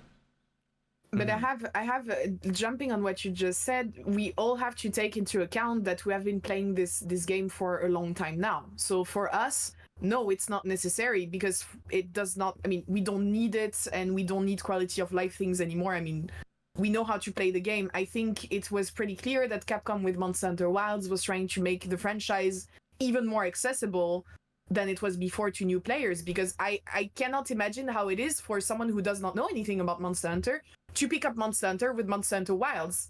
Imagine the whole amount of information that they have to read, go through, how to build a set, how to, I don't know, how to just So press many all the videos buttons. that I'm going to make. Yeah, but can you imagine the amount of knowledge that you have to inject in people's brains to be able just to do a casual quest in less than 40 minutes? I mean, just like, let's think straight here. So I think that's probably why, I mean, for me, it felt a bit weird because I was playing the game as if I was playing it for years. But I had to put myself in the shoes of someone that never played it and that's gonna play it for the first time at Gamescom or play the build anywhere else in the world. I think they did a pretty amazing job at making Monster Hunter more accessible than maybe it was before. I don't know what you think about that, guys. If Yeah, I let mean- me add something to the topic of. I'm not gonna speak specifically about the longsword, but the weapons in general, because I'm not sure if you're aware, but most of the weapons got some certain cancels. Like for example, the dual blades can cancel the dance, the long combo. You can cancel off of it, for example. Mhm. The demon Uh, dance, you mean? It's not. Mhm. It's not necessarily a cancel. It's just the combo is now 3 inputs. Yeah. The Ah. commitment on some weapons, for example, also not a cancel, but also that you can redirect the grid sword to a charge. You With can focus mode, yeah. yeah, you can spam. Lance can also stop the triple poke to go into block. There are a lot of those details that I don't think they're wrong to put them in the game, but we have to also think that it's kind of a power creep for the game. Like you are starting to make in chasing that accessibility, you are also making the hunter way too strong in that you can cancel or change the commitment of some on 13th attack, and that also means that they have to balance the monsters so they can fight the hunter. So I don't think it's wrong to add those things, but I'm a bit worried about what the monster will have to fight the hunters back. See, Yeah, go ahead. Yeah, for example, I had a very easy time with Ray Dow because the Lance felt a lot more mobile than before. I don't want to go too deep into it, but Lance got a lot of new things that allows him to both attack and dodge, both things that has never happened in the weapon before. So in that way, it's good because it's more accessible for people. But at the same time, I felt a bit strong in that way because the monster had to attack, and I could both attack and move, for example. Or as you say, Longsword, you can now see the monster attack and cancel to save the resources. Or the dual blades, instead of have that long commitment combo, can stop it and move away. So they have to tune up the monsters so it's challenging. And I'm a bit worried about that. Yeah, see, I'm sorry, I interrupted you again. No. Sorry. The thing with me is as well is I am also a little bit worried about that. The one move that I noticed that you can cancel out of the gun lance, which is really, really weird, and I don't think that it is intentional. But like when you're doing the long reload where the gun lance folds in half and whatnot, you can kind of break the animation midway and go into a block, and it's really weird because it's like, oh, my gun lance is folded in half and reloading, and now I'm blocking. It's like, yeah, this doesn't feel intentional, so I don't know if it is or if it's not. But the idea that you can basically cancel out of stuff also means that potentially monsters are going to be way more agile to compensate for the fact that you can cancel out of things as easily as you can. And making the monsters more agile is going to take us more down to the pacing that we had in Rise and Sunbreak, where if you think about, for instance, the more extremes versions of Volstrax, it's like, it's insane how fast it's like zoom, zoom, zoom. Like you can barely keep up with the camera looking at where he is, let alone trying to block and deal with all the stuff that he's throwing at you at any given time. So I would also prefer things to remain more grounded, but them adding all of those cancels is a potential sign that they can be, you know, monsters are going to be way faster than what we're expecting. I can assure you they're not all going to be like Chatacabra. That's just a poor little punching guy sitting there getting shredded.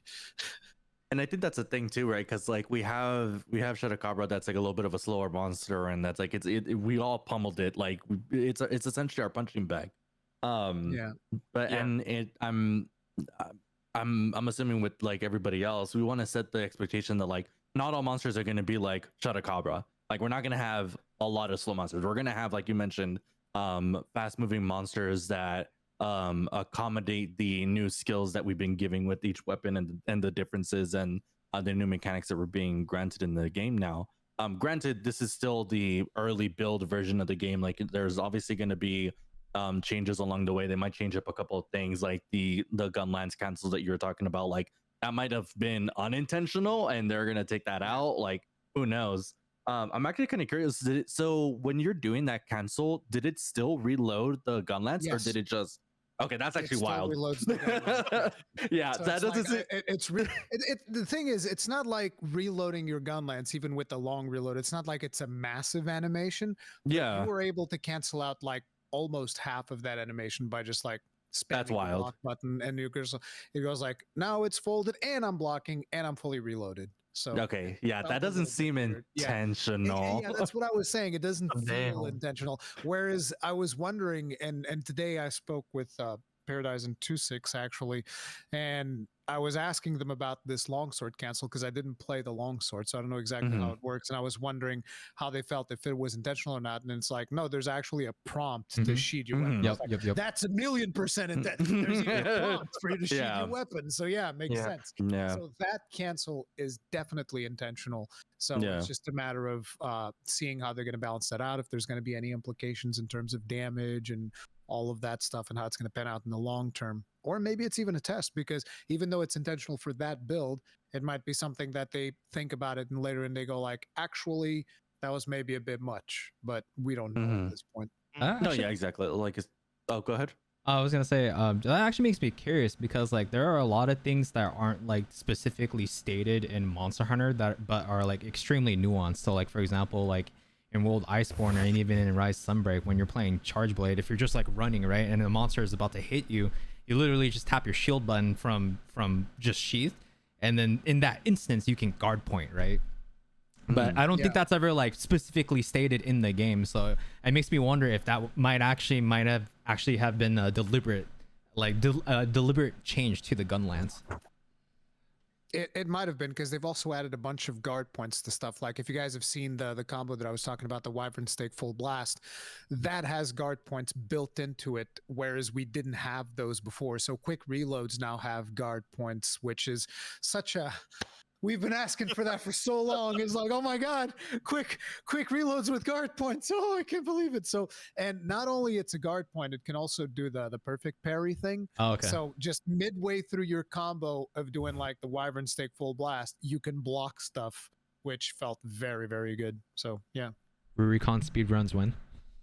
I don't When? Hey, look, Join listen, us. listen, Join us. You want to know the speed run that I put the most effort in? It was my 14 minutes of doing Alatreon with Gunland. So it was my 14-minute run. It was the best time I ever did on him. And I really just wanted to get a kill where it's like, I want to kill where I don't cart. Because I could kill him, but I would usually cart a couple of times. And I was like, no, I want to get like the perfect kill where I don't cart. And I spent 13 hours on that run. So, you know, that was my speed run. 14 minutes. But that's good. I mean, you know, that's a Is it start. you gotta start somewhere. It's a start. I mean, Trail? yeah. I don't think it is. Isn't it No, like 5 hey, minutes no, or something that most weapons are doing? You think that we do like sub 2 speedruns like first try? No, we Yeah. all start somewhere and we Yeah, all but it's have like- like plus 10 minutes every time. The thing is, I don't like the idea of the resetting. Like I know that Yeah, that's something else. That's So Yeah. it's like I didn't even reset those. I would still kill them. Like I would fail the run that I wanted to do, and I would still kill them, and then go again and again and again and again and again, because I just wanted to do it with the gun lance. And you could definitely tell that there wasn't a monster that it wasn't really all that thought out for gun lance. But I was like, you could still do it. 100% you can do it. And Jay Ken actually did it recently as well. He did a gun lance kill on Eltran, which was really cool. Nice. So yeah, I just hope Wilds monsters are gonna be able to keep up with the hunter. I think Yeah. that's a very important thing. They will need to implement, especially in the end game, because I would like to have challenges in the end game. Once you beat the game, the story, I would like to have a challenge where I can, challenge myself and the monster not being just destroyed.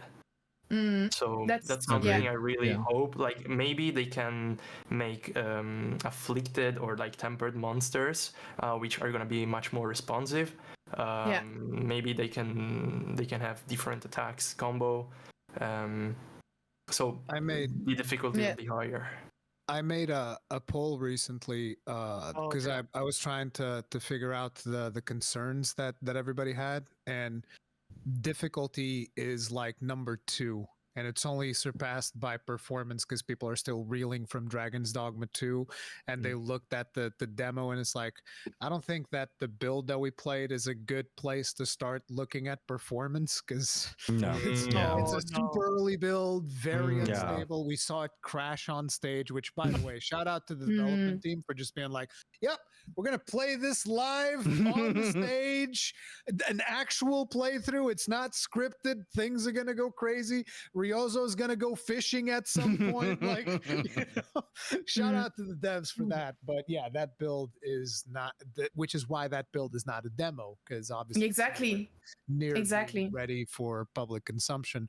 But yeah, the second biggest concern that people had was most definitely the difficulty, because I think everybody is still reeling a little bit from Rise Village, which is like, I mean, come on. It was story mode.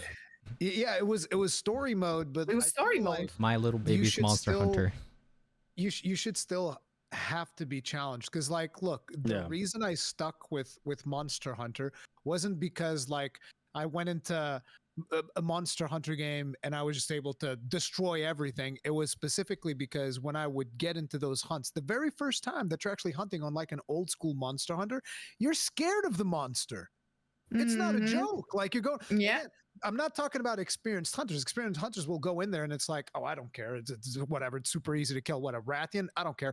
First time you face off against a Rathian in an old Yeah, school it's scary. scary. Oh, yeah. It's Mhm. super Pretty- scary. This Very monster's scary. gonna wreck me. She Yeah. poisoned me. Oh my God. Yeah. I don't even know how to deal with poison. How long does this last? I'm gonna die. She from being flies. poisoned. You're like running everywhere, picking up my. Can I eat this mushroom? Will that do it? Like, it's like you used to be scared of them, and I kind of feel like in Rise, even brand new players, they wouldn't have been scared of the monsters because it was Mhm. just like, it was a joke. So that, yeah, people are concerned about the difficulty. But I think to jump on what you all said, the monster that made me a bit less scared about the difficulty was when we tried to face Raydal. I really enjoyed the fight against Raydal. I'm gonna be the devil's advocate right now because I picked Lightbogan against it, and I felt that I was not being punished enough for my mistakes. So I hope that this will change in the near future, because I was kind of expecting light bowgunners and heavy bowgunners to kind of go from a different direction from Monster Hunter World Iceborne and Rise, where I felt kind of safe every time. Like, I would not get one shot like in the previous old gen titles, which is something that I miss personally. Yeah. Because the thrill of playing, yeah, Shin, I don't know if you agree with me, but maybe for us the thrill of playing bowguns is actually to know that one attack, you miss a dodge, or you reload at the wrong time, or you position yourself in the wrong way. You will Basta, go you're done. into Bye. the rank and you will No? get one shot by everything. Yeah, I miss that. I really Yeah, do yeah, miss that. It was, yes, I miss it a lot. And You're so unfortunately, yeah, on Wilds, I don't think how you feel about it, but I think we're still going in the World Iceborne direction, which is making me a bit sad, because it feels so strange to say that I want to be more scared when I'm playing my weapon, right? But that's genuinely what the kind of experience that I want. Yeah, I want to be scared of the monster. I want to be scared. I want, when I see, because right now, if I was to go into World and I see a Rathian, I'm not scared and beat the crap out of her. It's going to be one of the easiest things ever. I don't think there's a lot of things that would scare anyone here right now in World Ice, except potentially like Fatalis and Alatreon. I guess those can be a little bit scary. But apart from that, there's not really that many things that you're going to go in there and it's like, oh, okay, got to be careful with this one. This one's actually kind of scary. Arch-Temper Namiel. Yeah, I was about to bring up. Oh There's my also God. like Falcana. Yeah, she'll beat me up real bad. But like, besides those exceptions, right? You're gonna go in there and it's like, say you're fighting Glavenus. You're not gonna be scared of Glavenus. It's Yeah. not that big a deal. No. Or even acidic Glavenus or any of that things. And I feel like that is one of the things that we need to get back. We need to get. But how to put the how do you fear in manage to God. find the balance then as a developer, Rurikan? Because once again, we're saying this as people who know the game. You don't think Yeah. that new players will not be scared of Doshaguma or Raidao or Chatacabra? Okay, no, but Chatacabra, no, they're you, nobody. you have to. I don't know what you mean. I don't know, man. Have you seen them? I mean, no, it's cute. Okay, it's just cute, but it's like I really wonder that was the question that I asked myself There when I is- came back. It's very tempting for us to say, yeah, it's easy and the monsters aren't scary, but because we know what we're doing. Have you seen the people play the builds Yes. around us? Yes. They were struggling, most lot. of them, right? So there's actually a system that I think is going to help us there. I don't know if you guys looked into that yet, but there's something where monsters in the field are going to have varying levels of strength. They have like a Oh, star yeah. system associated with it. Mm. There's even a monster forecast where you can actually see how long the monster is in the locale and how strong it actually is. And based on the strength of the monster, it is also going to give us additional rewards. And that is a system that I hope is going to help us, so that way, like if you're a newer player, you know, at that point, you don't, as a developer, you don't really have the excuse, well, we can't make the strong monsters too strong so that the casual players can't fight them. It's more like, well, the casual players can fight the weaker version of that monster, which is like the 1-star version or whatever, and they can grind it out that way if they don't want to be having to deal with the stress of fighting the stronger version.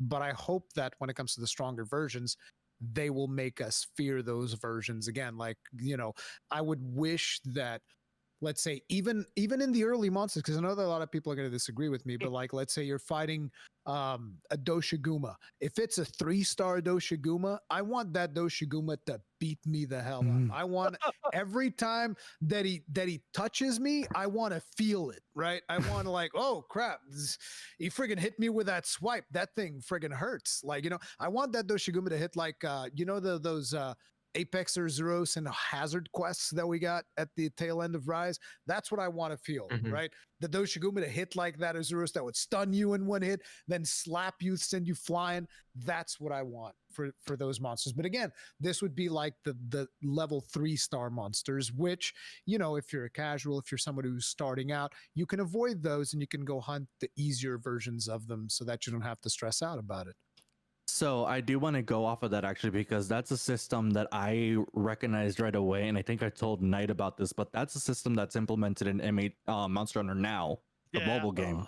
It's exactly So, that. Yeah. so it is exactly that. You get to see the difficulty level of a monster, the 1, 2, 3. I think it goes up to 4 yellow or 5 yellow stars, and then for the 6-star, it's a purple. Yeah, it goes 6, 7, 8. So that's a system that's in Monster Hunter now. I really like that system because it does exactly that. It lets you know as a player, hey, how difficult is this monster going to be? And there's different, like, it's not just one monster's only set to 1 through whatever. All monsters can be purple star or 4-star, 5-star, 6-star, whatever. And I really like that because as not only as an experienced player, but also as a new player, it gives you insight on like exactly what you're saying. How difficult is this monster going to be? Am I going to have a hard time fighting this? Okay, let me start off with the first like 1-star version of it, and then let me build up that way. Yeah. And it's really neat because it was something that like blew my mind, because when I saw that, I was like, that's Monster Hunter Now. Like they literally took a concept from Monster Hunter Now and threw it into Wilds, and I wasn't expecting that. Like, because it helps. Go ahead. I'm sorry. How much of a difference is it, like in terms of like from 1-star to 3 stars? Because I don't really play Monster Hunter now. So in my experience, the 1 through 3, 4 stars are pretty. It's pretty like I would say easy mode, if I'm gonna like put it that way. That's 1 to like maybe I would say 1 to maybe 3 stars easy mode. 4 to 5. 4 to 5 is maybe medium, and then once you start going to 6-star, which is like a purple icon, it starts ramping it up even more so because they start doing more damage. So in Monster Hunter, in the mobile game, their movesets are pretty similar. Like they always have the same movesets over and over. Like you could easily tell what's going to be coming up next. In my experience, I don't know, Shin, if you have a similar experience with the game as well. Yeah. People played a lot. Oh, okay. So you understand. But yeah, like it's not a. There's a little bit of a gap, like a gap in like difficulty for some of them.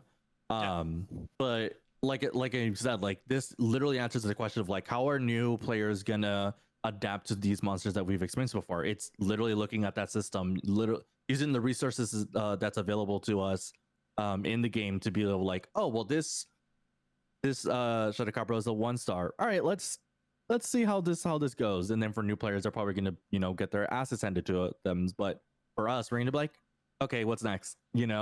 But like I think it's a really neat feature that really helps out especially newer people to the game, because that way they'll be able to adjust accordingly and like understand, okay, maybe I'm not ready for 4-star Shadowcopper yet. Also, I'm not sure if I don't think they will take that route, but in Monster Hunter now, the more stars the monster have until a limit, and the more wide the moveset it is. Like going from low rank to high rank to G rank, they start getting a more broad moveset in Monster Hunter now. I don't think it will be the case with Wilds because they usually do that from ranks instead of stars. So I'm not sure if it's gonna be just like stats, like at more HP, more damage. I think that's the only thing that is gonna change in Wilds with the stars. Go ahead, Pepo. Yeah. Actually, I wanted to say the same. I think they should not just increase the stats, the HP, and the damage the monster deal, but also like giving them new attack combo, maybe more speed and increased speed, so they are actually more challenging, not just artificially by just giving them double the HP or double the damage. That would be just a boring way to make them difficult. So if I can go a bit back into what Nick said, I know that probably all of you are gonna hate me. No. We would never do that. I mean, you are Spanish, so that's a good start. Oh my god, he did it again! Damn. For all the Spanish people that are watching, we love you, okay? Except for Rurikon, he doesn't love you guys. Only this guy doesn't. Don't listen to this guy.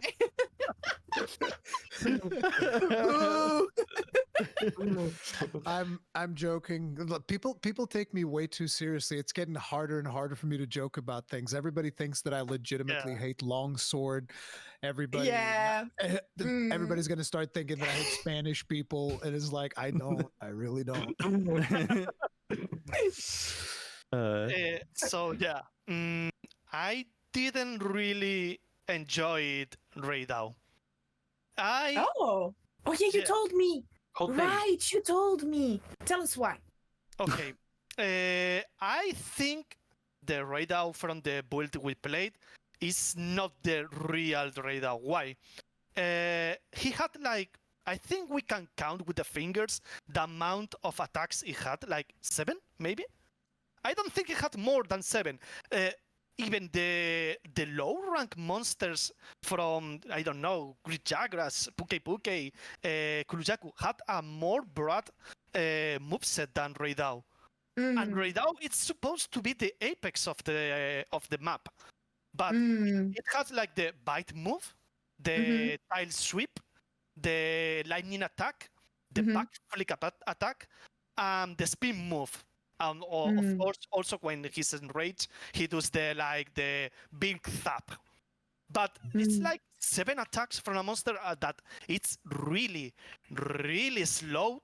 That it's like he telegraphed the attacks way too much for my taste. They look cool. Okay, the monster design itself is amazing. I like it a lot. The animations from the attack are also a lot of cool, but the combat itself, it feels like, I don't know, I really didn't have any issue with him. The only issue I had is because you have a very low armor and you probably get one-shotted in certain attacks. But if you think when you play the full game, if that's what Raidao is gonna be, it's gonna be really, really easy and simple. Underwhelming, yeah. Underwhelming, that's the exactly, word, yeah. underwhelming. So I really hope that it's because they limited the moveset for the build we played, because otherwise it didn't feel like Apex, you know. Mm. I seriously think it's like 7 moves. If you think about it, it's really, really low. Mm. So Yeah, I It's actually 7 also, moves, yeah. Sorry. yeah, Go. also the feeling that they maybe nerfed it in that build, because yeah, it's an Apex monster and his moveset was really predictable.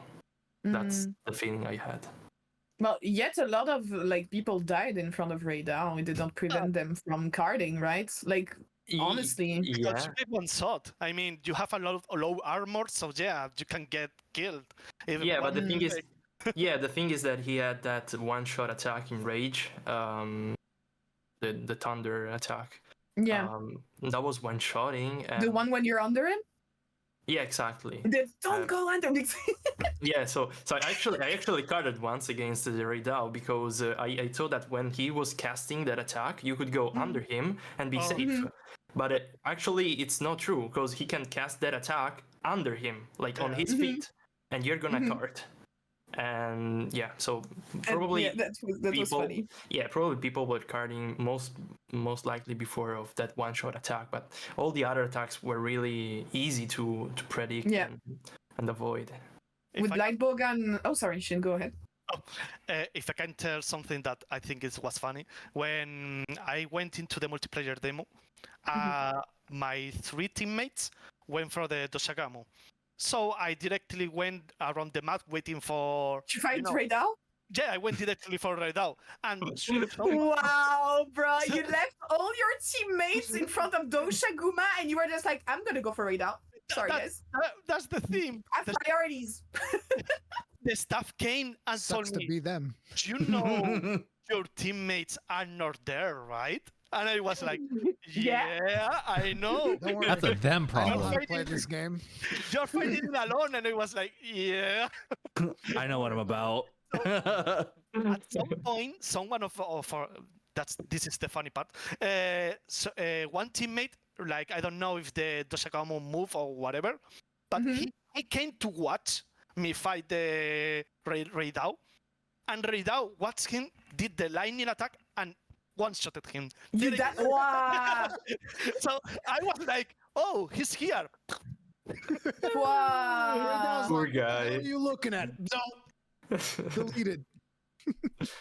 But wow. That's the story. You can continue, Nix. No. I was just remembering funny moments from that fight because I mean I was using Lightbowgun for this fight and I agree with you that the moveset felt a bit limited to the point where basically I don't know, you did not play Lightbowgun, right, in front of him? Me? I did a bit. Yeah. You did a bit.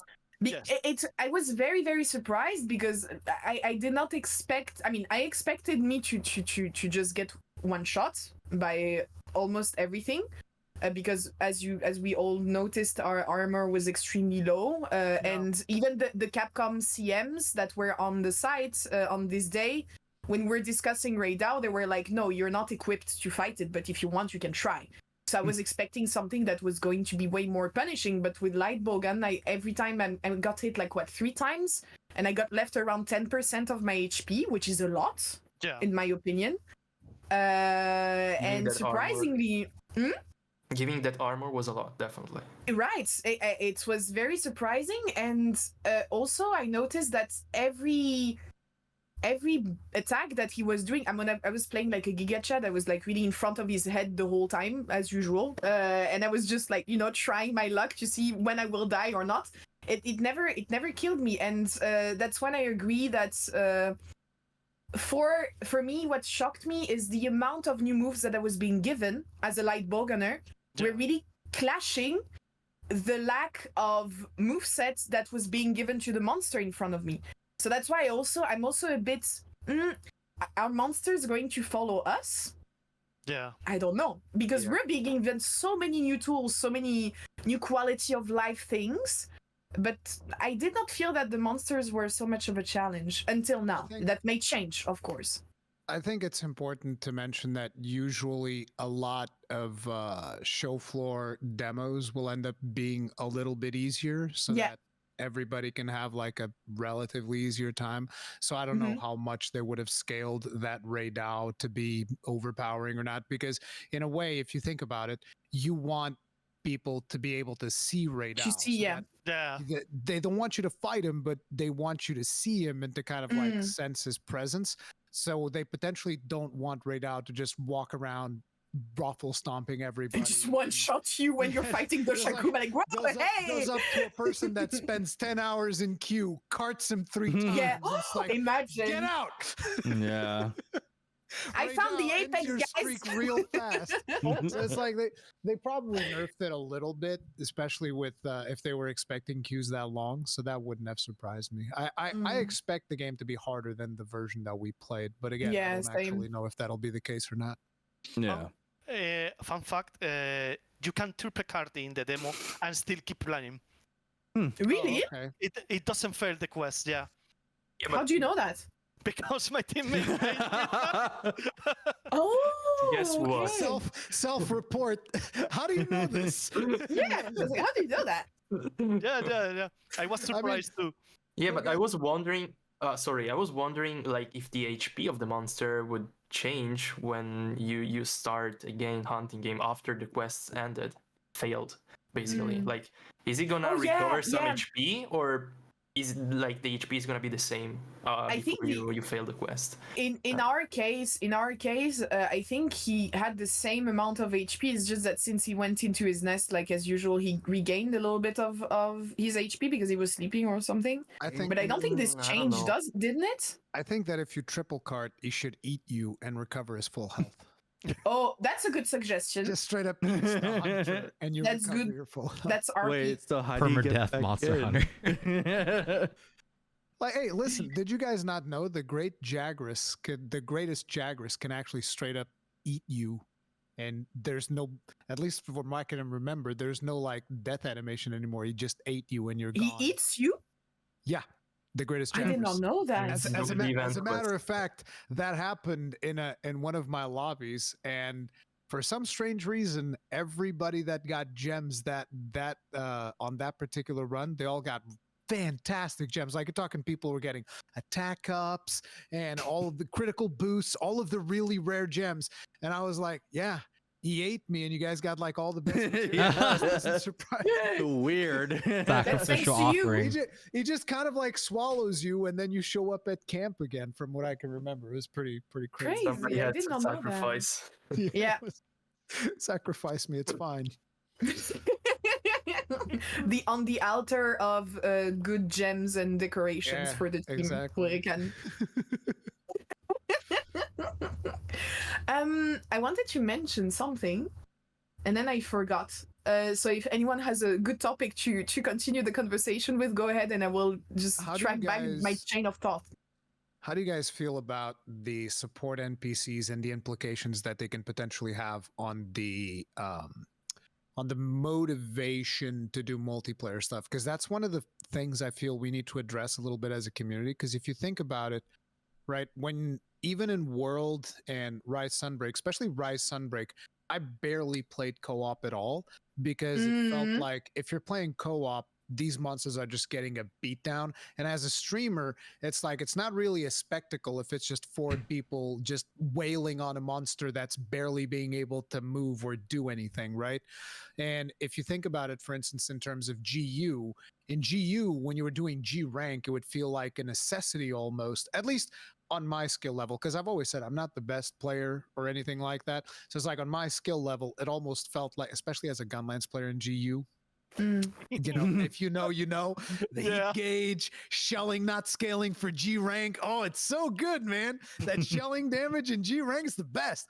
But like you're in G rank and GU, and it almost felt like a necessity for you to play in multiplayer. So I would usually get like, you know, 2 friends with me, and that would feel good. Whereas if you go World Iceborne, sometimes it could still be a little bit challenging with 4 players, but like Rise Break, you get 4 players in there and the monster is just like please don't stop, don't hurt me anymore. It's like belly up, just like taking a pounding, not being able to do anything for his life. And I kind of, what do you guys think about with the support hunters if people are going to even feel the need to play multiplayer? Okay, I'm gonna talk first if you guys don't mind. Go Yeah, ahead. Go go for ahead. it. Go ahead. So this is like a big, deep problem or root that has been happening, like you say, since war. I actually did like recently a video about it. I think the biggest issue is that now at the time back then I thought it was good, but now I think it's not that good. The scaling of the quest has changed because that now, depending on the hunters, on the amount of hunters, the monster scales go back or towards or higher. So if you go solo, the monster has less HP. Blah blah blah blah blah blah. Like you say in GU, that didn't happen. The monster have fixed HP. Yeah. That means that you can go solo. Yeah. But then it will be harder. Yeah, And you need your friends to help you. Exactly. If you call people, you are like contributing towards the same HP. Yeah. Now it's the other way around. If you go solo and call for people, maybe it's even detrimental. Not only because it scales in that weird way, but also because, as you say, it gets a bit bloated in the hunt, and the monsters at some point cannot stand that much people. So, in one hand, that already makes the social experience, like you said, a bit harder. Now it's also not from the streamer point, but from the general social point. You don't have really any what is the word? Any Interaction? To call people to, because it even has the ASOS what's SOS? SOS player. SOS, Yeah. So people just came inside the quest, go hunt the monster because it's already in the quest. So nobody talks, nobody say anything. They just go to the hunt, kill the monster, and you can be sure that you won't see them again because they will go away. They will go after You're 20 afraid that seconds. we lose the social experience of Monster Hunter in the near future?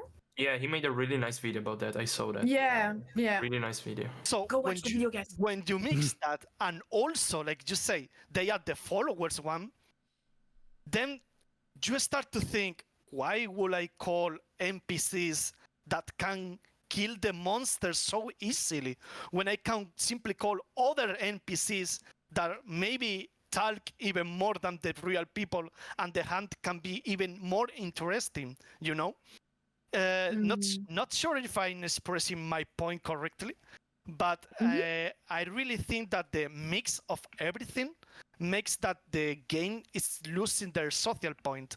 Like, you can still feel it because you can stream, you can make some Discord groups. Yeah. But at some point, one side is starting to disappear slowly, and the other side is maybe growing in size.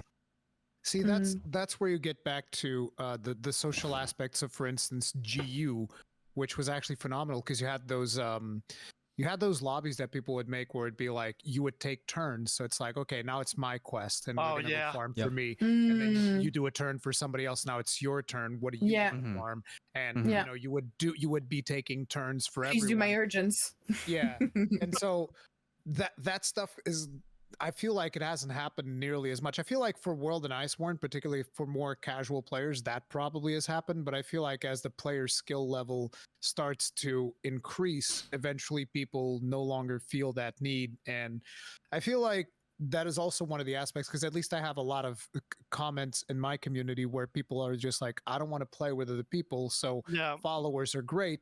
And it's like, yeah, I understand, but they also have a downside to them, which is there's not as much motivation to play with friends or even to meet new people. This is one of the things where World excelled at with events like Kol Taroth, events like Safi Jiva.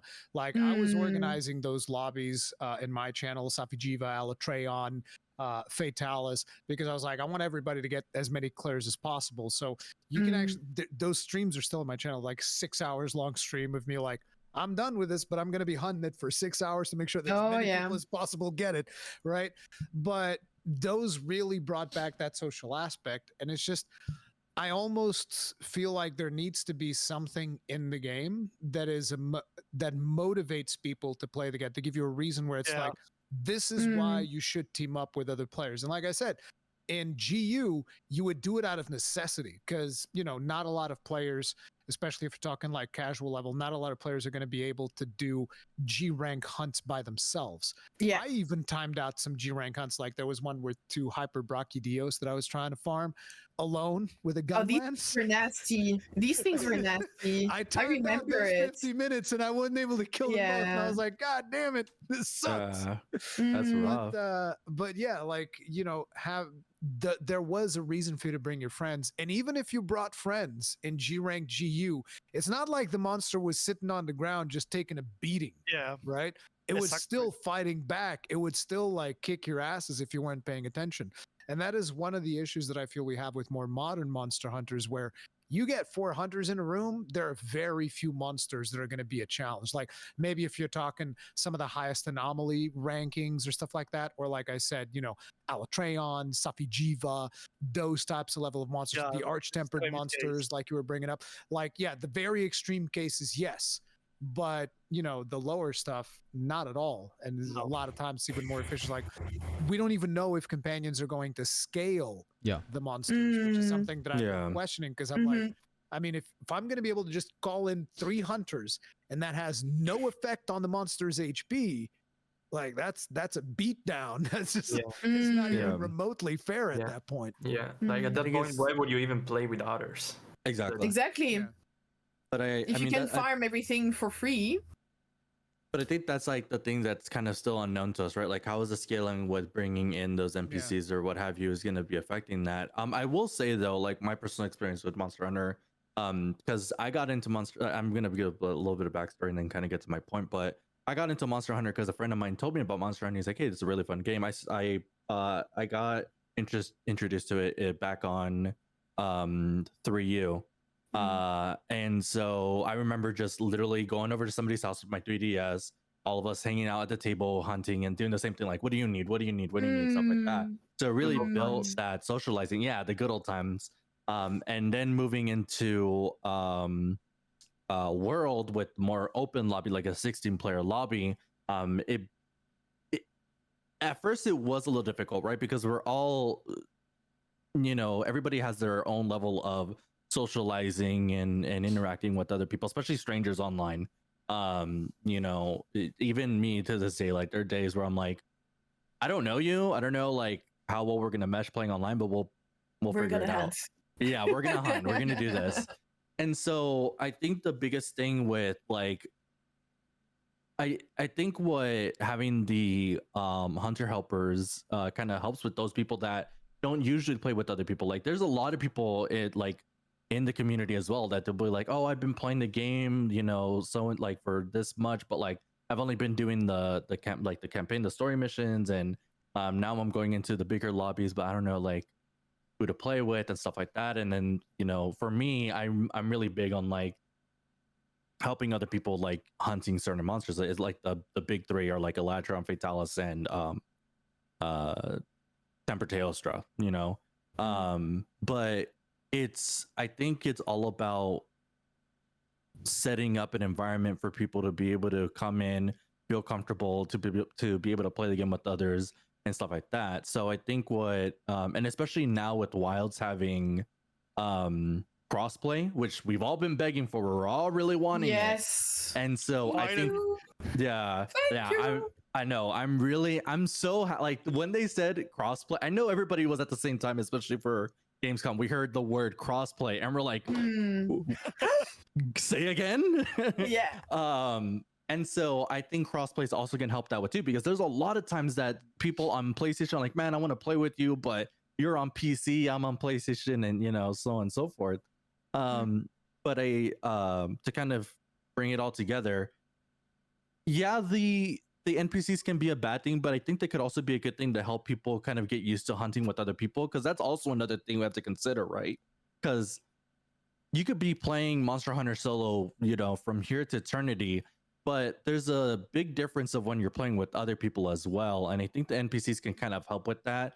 Granted, again, we don't know what the scaling is going to be when you introduce the NPCs, but I think it would really help, one, kind of familiarize yourself with group hunts, and two, also introduce I could play this game with other people. Let me try to play with others that I find online, other, big content creators or content creators that are playing the game currently, which I know we're all going to be doing, and kind of just help build that up as well. Like, hey, like, for those of you that haven't played in an open lobby before, if you're like, this is your first time playing Monster Hunter, just hang out in the lobby, join a couple hunts, and get a feel of it, and then kind of go from there. But that's kind of like where my stance is on it, Someone in the chat mentioned something that I found very interesting. Since we have crossplay available, do you think we're going to have region locks? Ooh, I don't think so. Yeah. No, huh? Yeah, I mean, I hope not, because if they put in region locks, that's gonna friggin' suck. yeah. Rise, Yeah. Rise and Sunbreak had region Yeah. lock. Didn't World have region locks as well initially? I forget. I don't know. Not sure.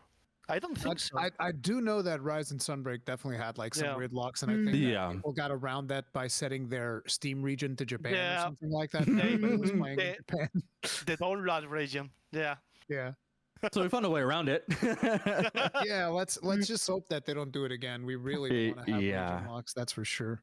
Yeah, but I mean, that's a good point, right? Like, why introduce crossplay but then still have it region lock? Like, Yeah, it will be It can be something that can still happen. You don't know, honestly. We're going to let you play on any platform, but not from everywhere.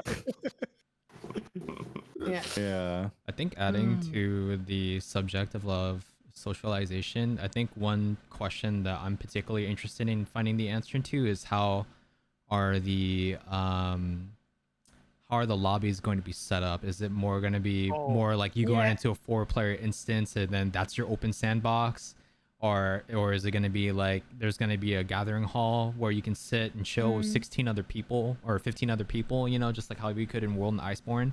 Because a lot of people loved the way that social interactions worked with World and Iceborne, especially just being in a lobby with a bunch of other people dancing, emoting, freaking spamming the agree emote while also running, so that you just run like your T-posing and stuff like that.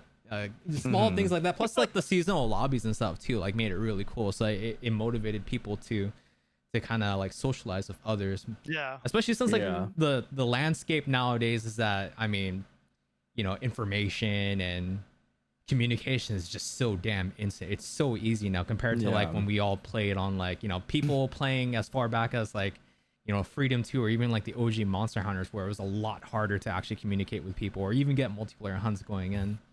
Going back on that, I really do hope that the multiplayer scaling or like the hunts in multiplayer actually feel like a necessity too, because I come from a background of playing Freedom 2.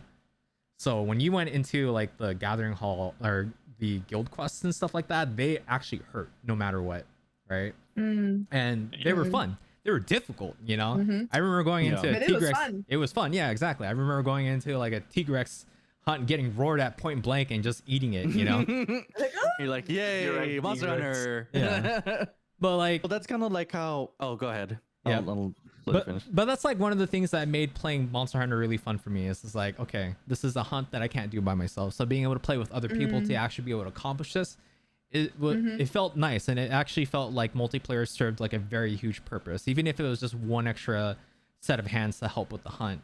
Whereas like nowadays, it's like, and it's harder to kind of comment, especially since a majority of us, especially in this call, or all of us in this call, we come from an area of experience, right? We have a lot stronger foundation compared to maybe a good chunk of players out there, especially for the people that are going to be getting their feet wet with Monster Hunter. So I mean, if especially if there's like solo and multiplayer scaling, I feel like, at least for me personally speaking, it's like I'd rather just do the hunt solos, because like, you know, why would I want to play with other people, especially if you know they're gonna eat a freaking, you know, a tail slam that's like heavily choreographed, and I can dodge that very easily, but they can't. You know what I mean? So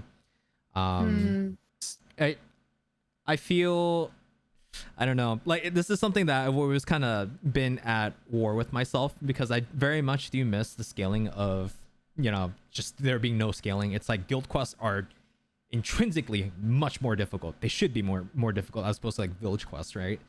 But I mean, I guess we'll just have to see what happens once the game comes out. But I mean, at least in terms of like social aspects, I want to know if it's going to be 16-player lobbies or if it's going to be 4-player lobbies again.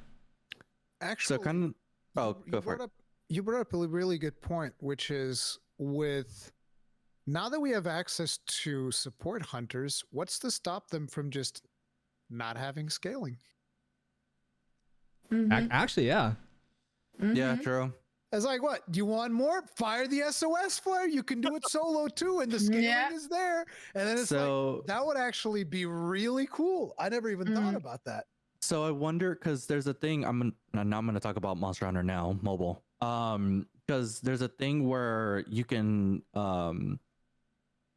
choose what level monsters you can hunt for one specific monster type. There's a feature in there now. So you have to hunt like you have to fill up the gauge, like it's like investigation points almost. So you get, let's say you want to hunt like a 6-star Rathalos or whatever, but you have to hunt like 3 monsters to get to hunt to that monster, and then you can decide to play with other people using the QR code to play with them. So I wonder if they're going to introduce something like that, where now you get to choose the difficulty rating of the monster and then hunt it that way. Because that could also be a thing that, like, if they're already implementing some stuff and this is me speculating, but they're already implementing stuff for Monster Hunter now in the level ranking, I wonder if they could also bring that too as well, to kind of answer the question of like how we're going to make this game more difficult, right? Like how we're going to adjust the difficulty of certain monsters within open lobby hunts as well. Like you get to post a quest, but then you're like, oh, well, I don't want to fight a 3-star Shadowcabra. I want to fight a 6-star instead, kind of thing, you know? Yeah, I don't know what y'all think. Like, it could be a thing. I would hope it. It would be really cool if it was a thing. Yeah, there's also, not sure if you remember, there's also the Huntatons. Yes, correct. So yeah, there could be the normal quest and the non-scaling quest. That is the Huntaton version of Wilds. Maybe they can have both systems, you know, the one with the scaling and some special quests on some special like events that have the fixed HP and everything. Maybe that would be maybe a good solution. I don't know. Well, is what they did in Word with Behemoth and Ancient Lash. Oh yeah. Right. And I think that was really cool because players couldn't beat them in solo, so they were actually actively requesting players to play looking for multiplayer. Players, you know. So that was a nice incentive. Yeah, it would be really cool to have. That's good. I almost forgot about that too. But a lot of players are actually requesting quests like Behemoth to come back, because it was indeed very interesting to have at least like something like this. Of course, not all the quests, but I think players genuinely enjoy it. I think having the option to do so is great, right? Giving a player an option to be able to choose difficulty and stuff like that really helps us out, because at least that way we don't feel like we're just gonna steamroll through certain hunts anymore, right? Like we could rank up the difficulty depending on what we find or what we want to do, or do what Monster Hunter now does, where the higher difficulty of the monster, and like how we do now, the higher difficulty you want to choose to hunt is the only way to get certain parts, right? Just similar in like Iceborne and stuff, or like going from low rank to high rank, but now you get to choose, okay, well now I need this very rare plate drop that I can have almost a 10% chance in a 7-star quest kind of thing. Would be really cool. Yeah. To continue, sorry, Shin, you want to add something? I was about one question they did in the chat. do you keep your cats in wild if you have more than two hunters in Rise? Like in Rise? Like you I keep think a companion. I don't During remember. the trailers, the cats were there, on Yeah. top of the I mean, I know other hunters. No. I know you have your bird. I'm sure of it. Yeah. But I don't remember. Maybe Rurikan can answer it. Rurikan. Yeah, He just That's for right. him, you just put him on the Just came spot. He back. literally just dropped here. Shin. Then he's gonna rant I about mean, that's Spanish like, people you know- again. You know Damn. when Adding to you the know list. when there's the teachers and like the teacher knows you're not paying attention. It's like, Literally no just way. goes right after you. Yes, you, Mr. Rurkan, on the second row. Yes, you, exactly. I want you to give me a full dissertation on this very specific topic we were just talking about. That you clearly were paying attention for and was here for. Yes. No, but what? Can you just give me like Yeah, a brief when rundown? you're playing with multiplayer, like more than 2 players, like 400. Do you keep your Palico in the quest? If you have 4 hunters, if you keep your Palico in the thing, no, you don't. Ah, okay. See, Because like when I was in that session with the 4 players, I didn't have a Palico. As a matter of fact, it was interesting because when I was doing the live stream, I even mentioned, oh, there's Palico. I didn't get to see him the first time I played the game. Crazy. Look at him healing me and putting traps down. Ah, that's so nice. But yeah, if you're 4 players, there's no Palicos. yeah, just keep But there is sacrets, so everybody yeah. still gets a Yeah. sacred. Yeah. Which, adding onto that, I believe the secrets were a really nice add-on to Wilds right now, because like you get the extra one. We obviously get the second weapon now, so that's cool. But 2, it also gave us a bigger pouch to run along with as well. It kind of reminded me of Frontier, with your Palico's pouch that was included in that as well. That was like an extra spot for you to hold items and like extra heals, extra traps, and stuff like that. So the fact that now we're having that in with Wilds with And the did you- secret is really cool. Did you guys see the deliverables? How they work? I didn't. Mhm. No. No. Oh my god. Okay, so this is an amazing feature that they've added. So you guys know how in the older games we would get even in the new ones, you get like supplies midway through the hunt, right? sure. Mhm. So now you also get supplies through the hunt. But this is one of those things where I'm not 100% sure if this is how this works or if it just happened that way in my recording. But so the way that it works now, just like from a mechanical standpoint, is you get supplies midway through a hunt, and what happens is they just show up on your sacred. So you go to the sacred, and you know how you press right on D-pad, and that changes your weapon. If you press left, it opens up your sacred inventory, and the supplies will be there, and you can just transfer those to your bag, and you're good to go. So that's Oh, how wow. it works with supplies now. Now the thing is, the justification for that is that, you know how Alma, she's actually in the field. She's not like the handler. The handler was like all the way back at camp. Mhm. Alma Yeah. is actually in the field the whole time. If you Yeah. actually pay attention, you'll see her on the sacred, like in the Yeah. distance, always Running. hovering around. Yeah. And if you Mhm. sit down to like do a BBQ, she'll come down and sit next to you and stuff like that. Mhm. So what I noticed in my recording was that I was fighting Cabra with the lance and, doing the thing. And Alma's in the distance, but then suddenly she starts approaching because I think Cabra got like tired or winded or something. And then Alma comes in, and then she sits next to my sacred. And I'm analyzing this footage after gameplay, because during the gameplay I didn't notice it. No, yeah. But after the gameplay, I'm paying attention, and she's sitting next to my sacred for a little bit, and then it says supplies have been delivered, and then she leaves. And I was like, they've actually programmed Alma coming in, going next to your sacred, dropping the supplies, and then leaving. Again, I'm not sure if this was just like a crazy coincidence that it happened like that in my gameplay footage, but it felt intentional. So I really like that they actually went to that that's little cool. detail. Yeah. Mhm. Yeah, I actually didn't know that was I didn't pay attention to that. That's actually really neat though, because now you don't have to now I have supplies. You I don't gotta go have to back to get those. Yeah, you don't have to get them. They're just straight up. Alma just delivers them to your sacred, and you just go to the sacred and get them. Yeah. And then now there's an animation that's related to that too, right? Like you're not like just wondering Again, how the hell did these get in here? No, I don't know if I was just lucky and something weird happened, or if but it seemed very intentional because she went in there and dropped the thing, and then the supplies opened up, and I was like, that's crazy if that's was intended. Yeah, there's another thing about Sacred that nobody's mentioning, and I, as a longsword user, really appreciate is that, like, I usually don't play with the poly, okay? Because when you play longsword, you want to counter attack every time, so you want the monster to focus you, right? Mm-hmm. No, just say really... it like it is. Longsword users hate cats. I know. You know how no, most of them call their cats. You know how, especially TA Wiki speedrunners.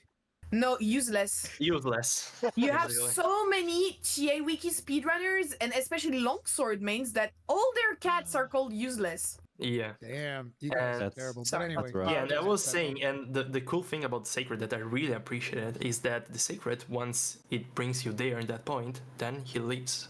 He's not gonna attack the monster alongside you. He's just gonna bring you there, and that's it, and he's gonna leave. And I think that's amazing. Like, that's something I really like about Sacred, because he's not gonna interfere with the fight. The fight is not gonna become chaotic because he's gonna, jump and run around like the Palamute in Rise Sunbreak. Yeah. So I think that's a really nice thing that they decided to do. I'm gonna name my Sacred not useless. Not useful. Actually doing something. Also on the sacred theme, I don't know if I think it works like that. If you are mounting on the sacred and you open the menu, the sacred start going around in circles around the monster, dodging everything, like trying to get time until you're ready and you get out of the menu again, like an autopathing. Yeah. I did not know that. Initially, I was very hesitant when they mentioned, because I think they mentioned in the website the auto dodges, and then you would actually see in one of the trailers, you would see him auto dodging, and I was like, I don't like that. I don't know about that. But when it was actually in practice, I was like, actually, I don't care. It's not that big a deal. Yeah. Mm-hmm. It's just one of those things that, like, it's just useful, right? Like, why do you want to get interrupted during an inventory check on your bird, right? Like, I do care about the fact that sharpening is too free if you do it on sacred. It is way too free. Yeah, very, very. Yeah. It's almost to the point where you could almost remove sharpening. It's so free, because unless some monsters, and I have a feeling that there probably will be, some monsters will be able to like dismount you, and that might trigger some kind of a cooldown or something like that. So like a roar or something. Yeah, so if you're too freely doing that stuff, like, when your palicos, they run out of health and they burrow underground and then they're gone for a while, I kind of feel like that might end up happening to Sacred. Like, he gets punted over the head by a monster and he's like, oh no, I'm scared now and I'm gonna run away and you can't call me anymore for until I recover from my fear. So but I do feel like right now, if things work the way that they did with the demo build that we were playing, I feel like sharpening and healing and eating food is way too free, because you just like, there were moments, because I remember Jono had told me that, there's going to be limits to sacred, and there was a time where I was like, I want to practice jumping attacks, and then I just, I was just calling sacred, jump, sacred, jump, I did this like 3 or 4 times, and not once was sacred like, hey, that's too many calls. He's like, no, it's fine. He just kept coming back. And I was like, let's go. Sacred jump until I got the mount. And so there wasn't any limits, which means that sharpening is just free in wilds. Yeah. Mm-hmm. I also noticed that, yeah. Well, I mean, if at some point in the future in the Monster Hunter games they will decide to get rid of sharpness, I don't know, like, it would be a really big change, because Monster Hunter has always been, sharpness from the very beginning. But if you think about it, I don't know if you played Wild Arts, for example. I didn't miss the sharpness mechanic. Like, did. you did? Really? 100%. Yeah, like it's a very like I very much enjoy the hunting aspects of Monster Hunter and the preparation aspects. And you know, Wild Hearts was much more arcadey in that sense. Even though Wild Hearts had a stupidly convoluted food system, like I don't know who thought that up. It's like, oh yeah, first you roast it, then you smoke it, then you pickle it, then you bake it. Then you it's like, bro, I just want to make food. Okay? I just want my food buffs. I don't want to play Cooking Mama. This is crazy. You need like a whole production facility to get your food done in Wild Hearts. I was like, I don't understand. Like everything else about this game is great. Your food system is ass. I'm sorry, but you know, getting back to the whole what were we talking about? Sharpness topic. The sharpness. Yeah, the sharpness. Getting back to the sharpness, I really like the preparation aspects and the fact that no, you need to maintain your weapon while you're playing monsters. As a matter of fact, that was one of the complaints that I had with Sunbreak is that if you make the Amatsu set, you effectively beat sharpness. Sharpness is actually gone. It's gone. Like it doesn't matter anymore. You can just straight up remove it as a mechanic. And I was like, this doesn't feel right. Like it just feels really weird that you can just remove this mechanic from the game and there's no penalty for it. It was strange. So yeah, I would rather keep sharpness and I would want it to be relevant. I don't like the fact that it's as free as it is on Sacred. And there's always a lot of people, they just tell me, well, you don't have to do it on Sacred. It's like, well, yeah, you know, and if I fly to America, I don't have to make a pit stop at China. But I can, I guess. You know, it's like it doesn't make any sense, right? It's one of those things. It's in the game. Why am I not going to use it? But yeah, I like it. So the thing is fair. The thing is like we got many skills from 15, but even before, like with Razor Sharp. Like look at Master Touch, for example. It was another skill to mitigate the sharpness problem that melee weapons have. I think it will help also reducing the difference between bowguns and melee weapons, because nowadays, like we know that in every generation, bowguns has always been the best DPS weapons, right? And I'm not saying that if you remove sharpness, that's not gonna be the case anymore, but that's gonna mitigate it, okay? Like, because like if you think, for example, about dual blades, like they really consume the sharpness really fast, and I mean even longer does it, right? Beppo? No. You have no. And sorry, so like, cause like I mean, I did no wait. Actually, I did play Gunlance in second generation. No, actually, you're right. I did play Gunlance in second generation, so I know what you mean. But sharpness management on Gunlance in second generation, yes. I never played Gunlance. I know that. So it's miserable. Like actually in Wilds, it's actually really good compared to previous generations. It's not nearly as bad because basically you know how some weapons it's like, well, I like having a sharpness skill because it makes it more comfy. In Gunlance, it's more like, oh, would you like to use the weapon? Then you need a sharpness skill. Yeah.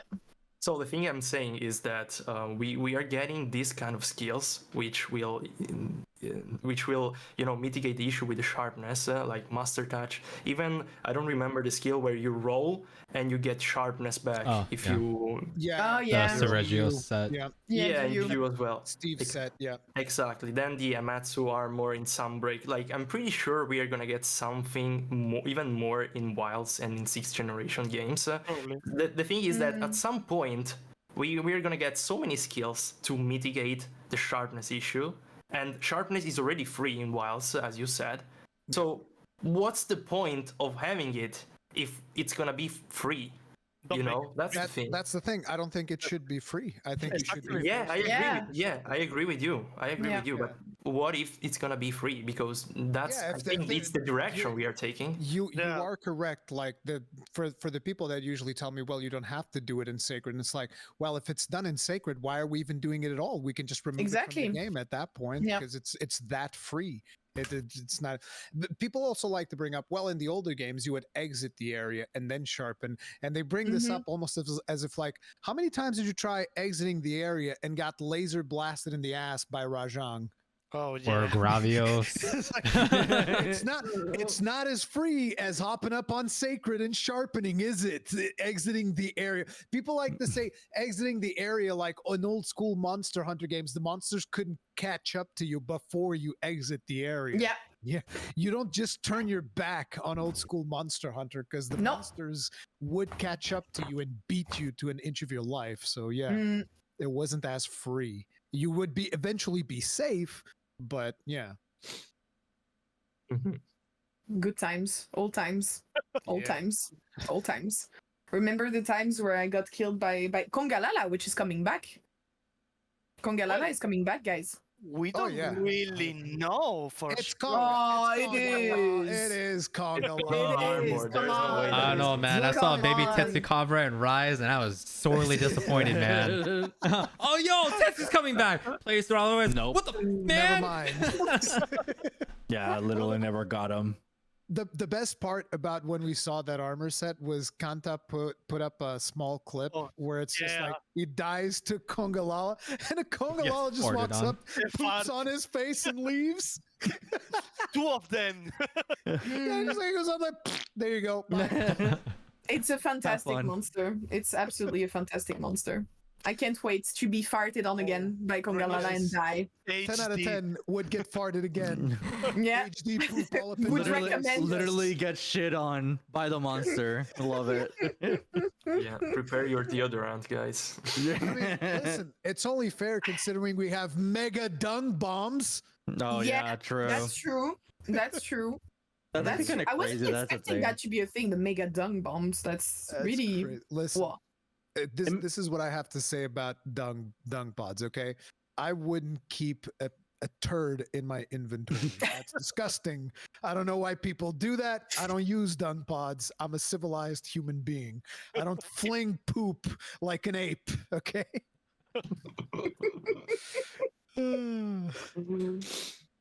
Yeah. Yeah. Also, the luring pod. Did you guys see that? I love Yeah, that. that's cool. This I like a lot. Yeah. One of 100% main tank every time. Oh god. Exactly. And when I was recording, Jono told me that it works exactly like the behemoth enmity that you had in Yeah, Void. the red line. Yeah. The Exactly. right sniper thing, yeah. Mm. Exactly. I was also surprised when I played and saw the paintballs ones. I don't know what those do though. Yeah, exactly. Yeah, Same. I used them and I was like, okay, it didn't change anything at all. Yeah, because what's the use of having paintball if you can see everything and track down everything through the map, right? Well, I Someone wonder if that told was me- just. So the Uh-huh. description in the game says that the slinger ammo that makes a monster or location temporarily easier to find. That's what it's written. Easier to find. Yeah. But isn't it already very easy to find them? It is, Maybe but, you can lose track of the monsters. I Yeah. think it's related Maybe? to the start theme, maybe. To the difficulty thing, maybe there are two Oh monsters. yeah, some monsters might be able to like sneak away from you if they have high enough level because they're Maybe. experienced monsters. Yeah, And you can Like keep the hunt. think almost like what was his face? Deadeye Jan Garuga is like he's a veteran. He knows what he's doing. He's not messing around, so he can hide. That would be really cool, to be honest. Yeah. Mm. I would figure that it would start like the tracking would start fading away over time too. So like you would have to paintball it again to make sure like you can still track That onto would it. be so cool. I know that people don't like that, but I'm just Yeah. like, bro, no, make it harder for me to find the monster. Hell yeah!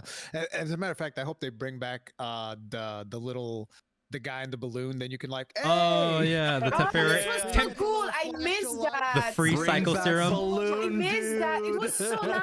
Exactly. How many was so times would you nice. like? Oh crap! I forgot my paintball. But wait, I know balloon Hey! dudes got my back. Let's Yeah. go. Where it is. And it's like, If there's anybody's that got my back, it's balloon dude. balloon guy. And it's like if you're like a speedrunner and you're trying to get good times, Psycho Serum. There you go. There you Still go. Yeah. there. There's other solutions to it, but I liked it. So like I kind of would like to not see track gathering be a thing anymore. I'm gonna be real honest with you. Like track gathering, it's a cool concept, but just give me paintballs. Let me just throw the paintball at the monster and just be done with it. Listen, if you want to exchange track gathering for paintballs, I'm okay with this. Yeah, me It's too. like, so long as there's Totally something down. there, I'm fine. But I can Yeah. tell you right now, a majority of people in the community, every time that I They say love the word the paintball, tracks. every time I say the word paintball, they're like, "Bro, go back and play the older games. Yeah. I will. Yeah. Play I the new games. Go back I'm to the already older doing it. games, old Yeah. timer. I'm already going back to 4U, GU, Like, all of them. You friggin' boomer, go back to the old games." And I was like, Listen. Again. Track gathering's cool. The concept's great. It makes like you're hunting a monster. You have to figure out where it's going. But like. Yeah. We had paintballs. Like there was nothing. Oh, what's so bad about? Especially now because the paintball mechanic is now different in terms of throwing it at the monster, right? Because before in the older generations, you threw it with your hand and you had to pray you hit it. That was Yeah, you're hard. like, I Kobe. don't know. Yeah, Easy to miss. Good yeah, luck. easy to miss. But now with this one, we have that slinger. Like it's easier to just throw at the monster. Like it. Yep. You can just This is aim this. it. Yeah, like this is the thing. Like I love it when you bring up an old mechanic that people just shit on because they still think of it as an old mechanic. Where people was we're in fun. 2024. we've learned. We're now doing this. Like I was joking around with my community. I was just like, I hope they bring back underwater mechanics again. Like, and everyone was like, "Oh, underwater mechanics sucks." Like I hated that. I don't want and I'm like, underwater so mechanics. no, listen. So long Again, as they adapt the combat, I'm okay with it. thank Yeah, you. I would And have to that's the thing agree. that I keep- Traumatized. If the by it. combat is improved, then it's totally fine. And that's the thing that I keep telling people is like, yes, underwater combat back in the old games sucked absolute balls, and I hated Unless it. you I were guarantee it. Cry and played Titans, then it was fine. Exactly. Yeah. But at least in the newer games, I would hope, I would pray that Capcom, understands that in the newer technology, there's a new mechanic to go around underwater battles or underwater gameplay as well. Again, not that it would happen. I don't think we're in desert areas. I haven't seen an ocean in the game yet, and I don't know if we're gonna get one. But one can hope, one can dream. But Mm. yeah, paintballs instead of tracking, please. Like that's all I want. I don't want to go get feets or poop or feathers or whatever I need to get from a monster just so I could find out it's right there. I physically see the monster. I know where it is. Mm. There is such a thing as too much QOL. Yeah. Mm-mm-mm. I I mean, would like to. Oh, Shin, you want to say something? yeah, something in really fast. Do it. They could keep the track system, but only related to the information of the monster. What I mean, not to the location, but the more tracks you get, the maybe the weakness spots, the loot they can drop. So Yeah, for your hunter's notes. Yeah. exactly The the research Mm, itself. what? the I can more- see that. So Yeah. it's optional for the new people. Like, oh, I need more information about the monster. I'm gonna collect some tracks in the way. I will do it like that in a kind of optional way, not related to the hunt itself. Mm. Mhm, I can that's a see nice that. idea. Yeah, I could see that, and that would be really cool. I don't know, counting. It's because I used to speedrun World a bit like 0%, and I know a couple other people also still do it to this day. But like track gathering to get to the elders and trying to find out where they're at, I was like, oh man, just Yeah. I don't want to do this. Like it was cool that there are Same. ways to circumvent that, especially if someone was already ahead of you. They could just pop up the monster, have it flash on your screen, you hunt it real fast, and it's like, okay, cool, I have it unlocked. Yeah. But if you were all on the same playing field, or if you were gate locked and you had to actually find like the tracks themselves, it was easily one of the biggest pace killers in freaking World. It just sucked Oh, so yeah. bad. Yeah. All right. Right. That's That my rant. There was one topic, a last topic that I really wanted to bring up before we end. It was how we all felt with the Capcom community managers, because from with my experience, it was the first time that I was actually meeting them in real life, and I was really I had no expectation when I got there. I mean, of course, I wanted to greet everyone and say hello. But I was very, very, very, very grateful that they kept taking care of us so much. Despite running everywhere and having to coordinate the streams, they took the time to greet us when we were queuing, when we're not queuing, tell us where Yozo was, so we could take pictures with him, and a little attention like this. And I felt it was very nice and very, very, very kind from them. And I'm expecting like a lot from them when Wilds will be released, to bring the community really together, because in the end that's what we want, right? So I was wondering if you guys felt the same, and if you had any cool moments to tell us. They suck. I hate them all. Damn, bro. Bro. No. Hey, no, Capcom, absolutely. that guy right there. This guy. No, like I've obviously had multiple conversations with Jono, and not just Jono, but even his predecessor, Socks, and at least so far, every community manager that I spoke with from Monster Hunter has been top notch. Like Jono is amazing, super accommodating. Joe from the US team, also amazing, super accommodating. Josh, the same. And they're super approachable. Like, you know, they were super concerned about the people, they were checking in on the queues, making sure that everything was going fine and that everything was being smoothed out.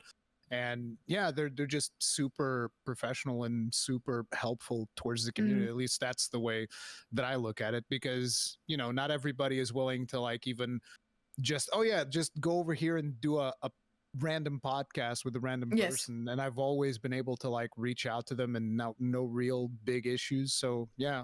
And let me tell you something. If you guys think, for instance, Jono, who was like one of the main community managers that was always hanging out there, that he was busy, you have no idea. There was this one point I was in the business booth, and I kid you not, Jono was like in the middle of the business area, and he was getting called out from someone like on the opposite end that was trying to get an answer from him, somebody else on this side, and then somebody right in front of him trying to have a conversation. And I'm literally sitting there looking at this, and he's like, okay, you like this, this is the thing, and I was like, this is insane. He's so pro. That's so cool. I wish I had such good communication skills. Damn. Multitasking skill, yeah. Yeah. Yeah, and you guys have no idea. Like, here's a little behind the scenes. Jono was so nervous about the stage presentation. Really? No way. He was hiding it really well. Yeah, he did amazing. But in the beginning, he was so nervous. You guys have no idea. I think we were the ones who were shy around him. I did not expect him to be so tall. Jono is actually so tall. Yeah, that was a so tall. surprise. Like hello? I had seen him in camera from when we had done podcasts before, and then the one time that I went to the UK to play Dragon's Dogma 2, and John was like, "Oh, I'll meet you at the station." I was like, "All right." So I'm expecting like a scrawny looking dude, and Jono comes up, and I'm like, yeah, exactly. You're like, and it's like, it's not even just like, he's not just tall, he's tall and buff. So it's just like, what the hell? It's insane. Yeah. He could be hunting in real life. Literally, he's the monster hunter. He's actually the monster hunter. Yeah, give him a sword and shield, and he can go. But then again, this seems to also be like a UK thing. Like, I don't know if you guys ever saw 2-6 in Paradise, for instance. Paradise is also very tall. Yeah. And if you were to see Eric's is also very tall. So the one time that I went to the UK, like, I'm actually above average height. It's like 1.8 meters. It's slightly above average height. In the UK, I'm like, I'm a dwarf. I'm a midget next to these people. Like, what the hell's going on? Everybody's way taller than me. I'm not used to this. Totally. All right. Yeah, but talking about the CM, I also had an amazing experience with Jono. Like, he was really kind, easygoing person. He took his time to sit next to me when I was recording and explaining stuff. You know, it was the first time I was playing the multiplayer build, and he was explaining me everything, all the details. He was really nice person. Like, we are really lucky, I think, to have such an amazing person to be our CM. Yeah. And you feel that they really want to be invested. I mean, I don't know how you will feel about it, but I feel that the bonds with that we have all with Capcom is just gonna be even stronger and deeper, I think, in Monster Hunter Wilds, because we see them everywhere. They're trying to help out any content creator, no matter their size. Because for me, I felt that I had really a good connection with all of them. But to be honest, like, my numbers are not that impressive now. And I felt that was really cool from such a big company as Capcom to, say to you, we know that you're doing content about our game.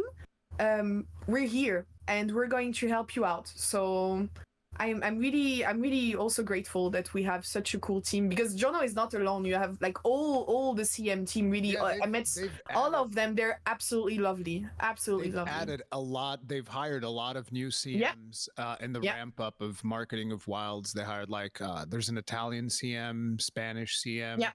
I actually met a lot French of them CM. in the business. Yeah, French CM. There's a lot of them that I met in the business area. It was really, really cool. Yeah, personally, I also have a good experience, not only with Jono, but with Maria, the Spanish one. Maria. She was so cool. Yeah. She was like really, really, really awesome, because like Nick said, and also like really small, sorry. Small? Yeah, like in content creation, I mean. Nobody knows me in general, okay? So she took their time to talk with me, to tell me to go say hi to her. It happened this thing that I didn't want to bother her. So afterwards, she came to me like, why did you literally her job. Yeah.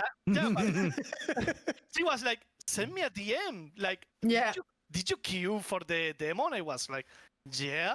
And she told me, I could, you could skip the queue. Why did you do that? Yeah, and she told me, wait here, and came with a fast pass, And I was like, oh, okay, thank you. Yeah, that was amazing. So of course I was like, okay, she's great. A very good experience with her. I think I've What met... about you guys from the other side of the sea?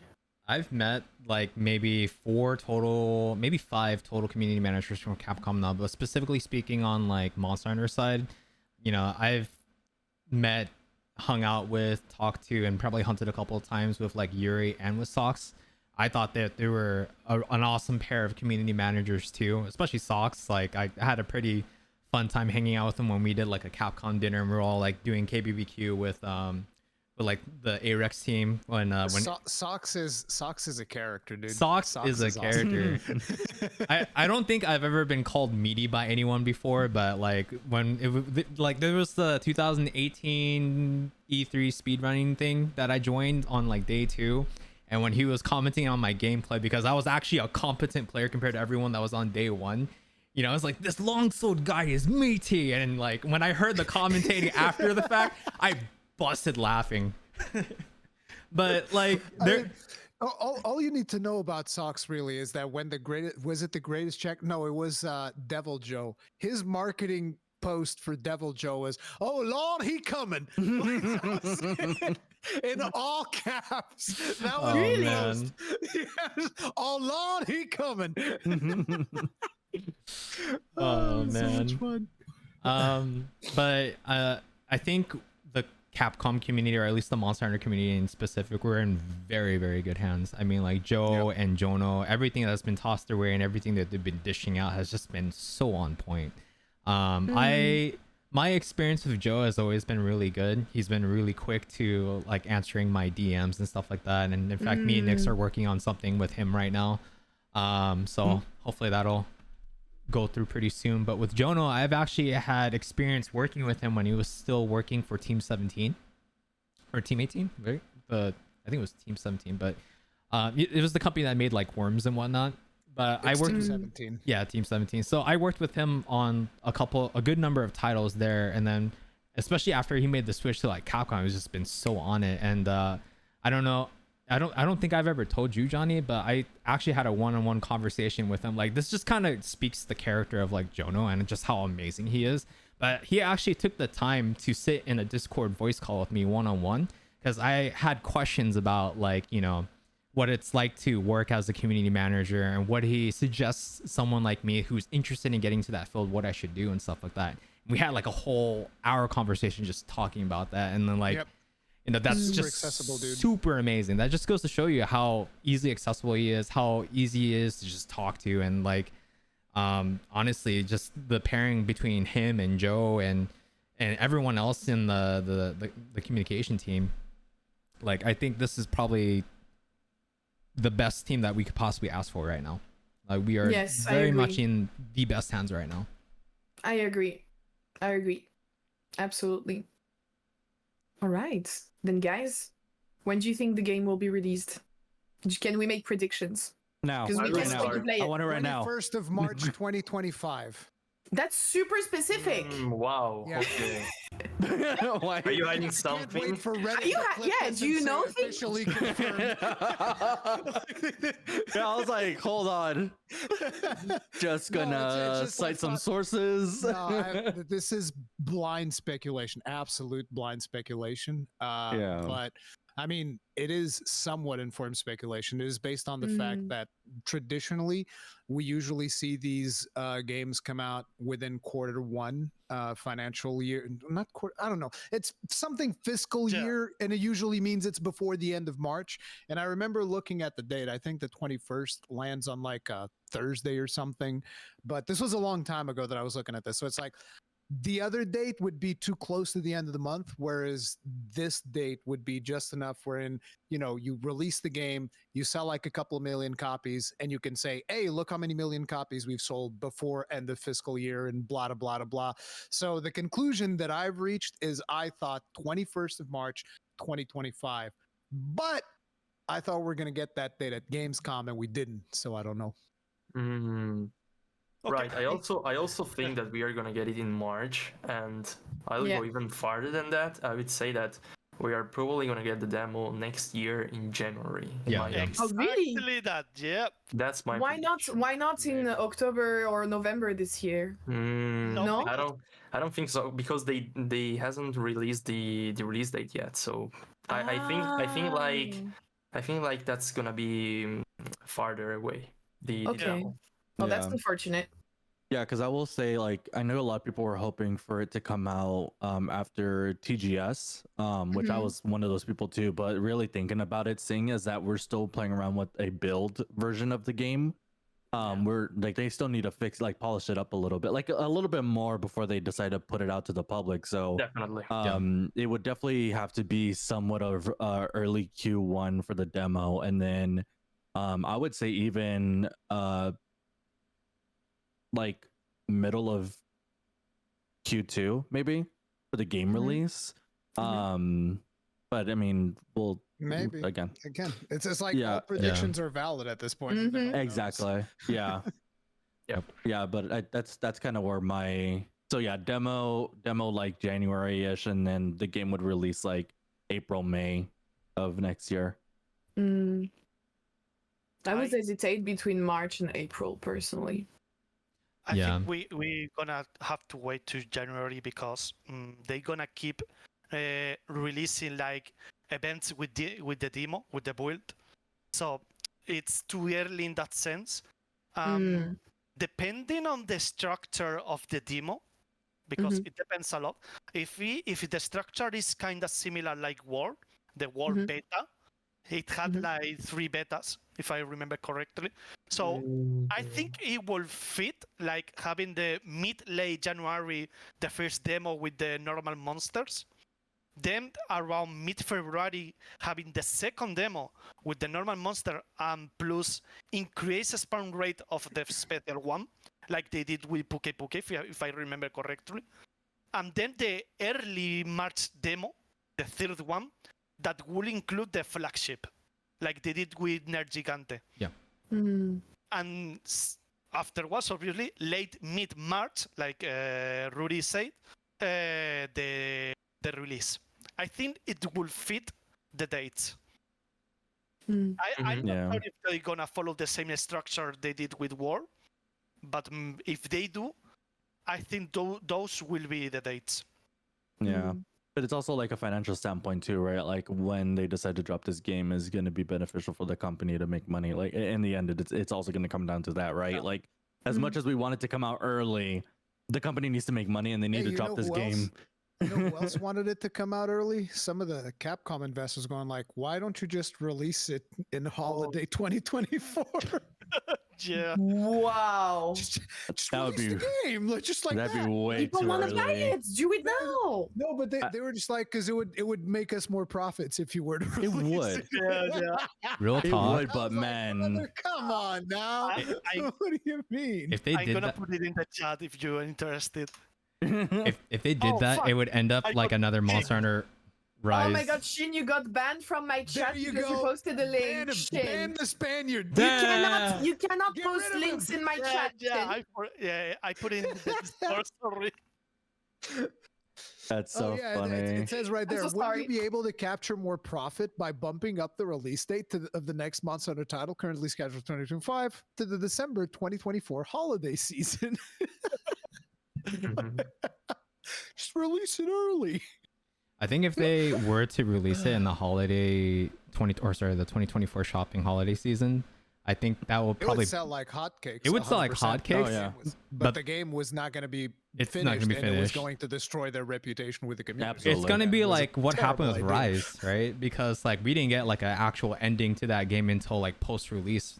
Oh yeah. Yeah. So I God. don't want to see that.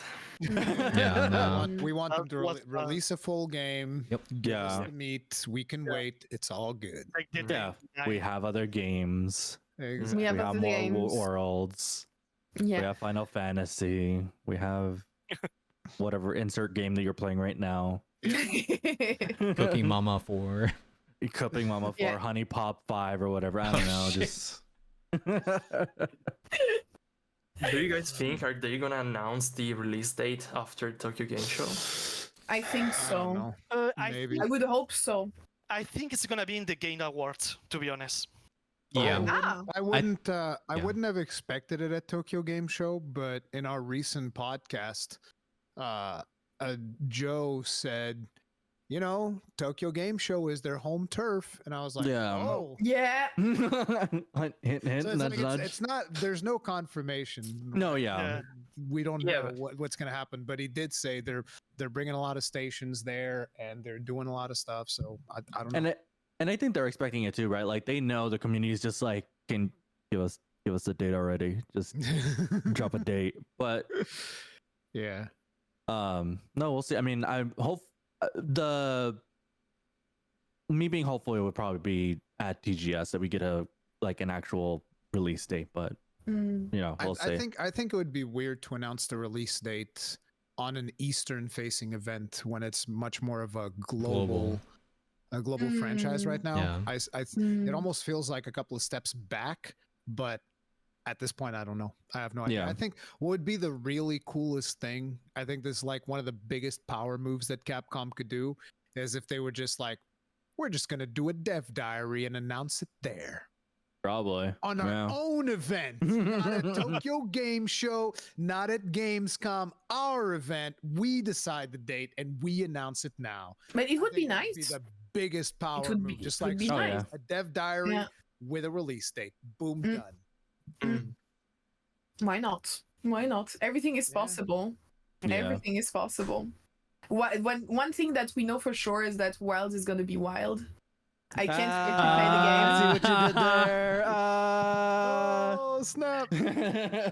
Yeah, no, I really Uh, I cannot wait to play yeah, the I game. I think- think we're all Yeah, it's gonna- excited. It's gonna be cool. Yeah, I think it's gonna be cool. It's gonna be cool. Cool, But it's cool. like how Knight said, right? Like we got this taste of it, and now we We want really can't more. wait for it. Yeah. want more. Which me and Knight will be getting at TwitchCon. We're so jealous. I mean, I'm so jealous. Very jealous. there's also the Paris game. Oh yeah, correct. Yeah. The Paris Games Week, yeah. Yeah. You're You're gonna not go to that go, next? Me? You have to go. You're French. Yeah. Like you. I live in Germany. Oh. Yeah, but you're French, so like. Yeah, okay, well, who's paying for the tickets? Guys, I have a full-time like, just job. go, I just cannot show up. go. What are you Yeah. waiting for? I You have a can't walk full-time job. there? I'm not allowed to take so much holidays. I'm not allowed. Yeah, but it's Monster Hunter, so like that's all you have to tell me. It's Monster That's what Hunter. I'm They're gonna like, say "Oh, to my I get it." manager. Yeah, sorry, there's Monster Hunter, guys. Personal business. Yeah, I gotta go. Yeah. I know I And don't then have there- holidays anymore, but Yeah, and then you're like, understandable. Have all the time you need. Actually, take some of the company Imagine- money too. that would be the dream job, honestly. Imagine if your company would understand that you need to attend events like that, and you don't even have to take holiday time. You can just go whenever you want. Yeah. Yeah, you can dream. That's. I'm not sure, but That's- didn't that happen in Japan? Actually? Oh, I don't know. Oh, with like releases with Monster Hunter stuff like that, where companies are like, all right, we all know you guys are gonna play Monster Hunter. Just so have they the week gave them off or the something day like that. off? Yeah. I think Yeah, that, Is that really Wow. something? Yeah. That's Yeah. crazy. I remember reading something like that. yeah. 'Cause, like That's- Monster Hunter is a major phenomenon in Japan. So Mhm. It's a religion. That's crazy. That's crazy. Yeah. Wow. Well, on this funny note and cool note, guys, I think we're gonna wrap up. Mhm. It was really cool. I think we talked about a lot of different things.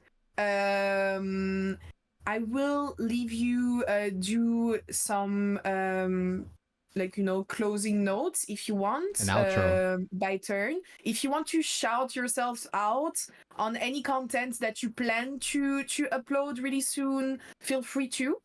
Yeah, Johnny, Oh man. of course you're the first.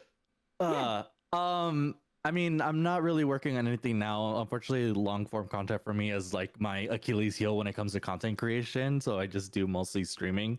But Which is content Um, creation. it is, yeah. But I would like to upload a video one day to YouTube and be like, hey, that's up there. But yeah, chat. If you haven't, definitely swing by the channel. I do a lot of open lobby sessions for both World and Rise, as well as other variety games we're always playing around with. Very fun community that we have going on my side. So if you like cringy gameplay and even cringier dad jokes, definitely swing on by. And yeah, I'm gonna pass it off to Nightside now because Night's really good at doing this. So if there's anything that I would like to plug in that I'm working on is going to be the card game series. As you guys know, Yes. Nyx, Johnny is a part of it, and Pebble's been helping out with some of the the shouting up. I can't English today. I'm sorry. Advertising And that's it. a wrap. But as you guys know, Thank we've you. been running off of the success of our first tournament, which is Card Games 1 back in May. So we have the next one coming up in October, and it's going to be a very big one to look out for. The prizes are going to be a lot bigger, especially since we have 2 sponsors. If you guys missed it, we have Intel and Logitech on board, and we might have some prize support from Capcom too. So if you guys are interested, it is going to be Monster Hunter Rise Sunbreak on PC. We are going to feature some custom quests, provided everything works out. So it'll be a very interesting one to catch. So that's going to be happening October 26th, 27th. It's going to be a 2-day tournament. And if you guys are interested, just check us out on Twitter or look up cardgameseries.com and it should pop up. So And follow Perfect. Nightside because it's gonna be casting on his channel. Yeah. I right suck. now, Don't click on that follow link. me, small. Click on that link, guys. Click. The link right there. Gotta click it. Oh my Do it. god. Peppo, Oh, it's my turn. it's your turn. Well, I've been busy the last days, but I'm planning to release as soon as I can. Probably this weekend, maybe at the beginning of next week, my full long-term breakdown about Wilds, whatever we know so far. There's still something that I would like to test, but I can't, of course, because I'm not gonna be able to play again Wilds, unfortunately. But somebody else, like Phil, could do that, maybe. So maybe he's gonna help in that regard. But yeah, other than that, I'm also planning at the end of this month, actually, even before that, in less than a week, I'm planning to bring another game on my channel. I'm planning to stream again and make content.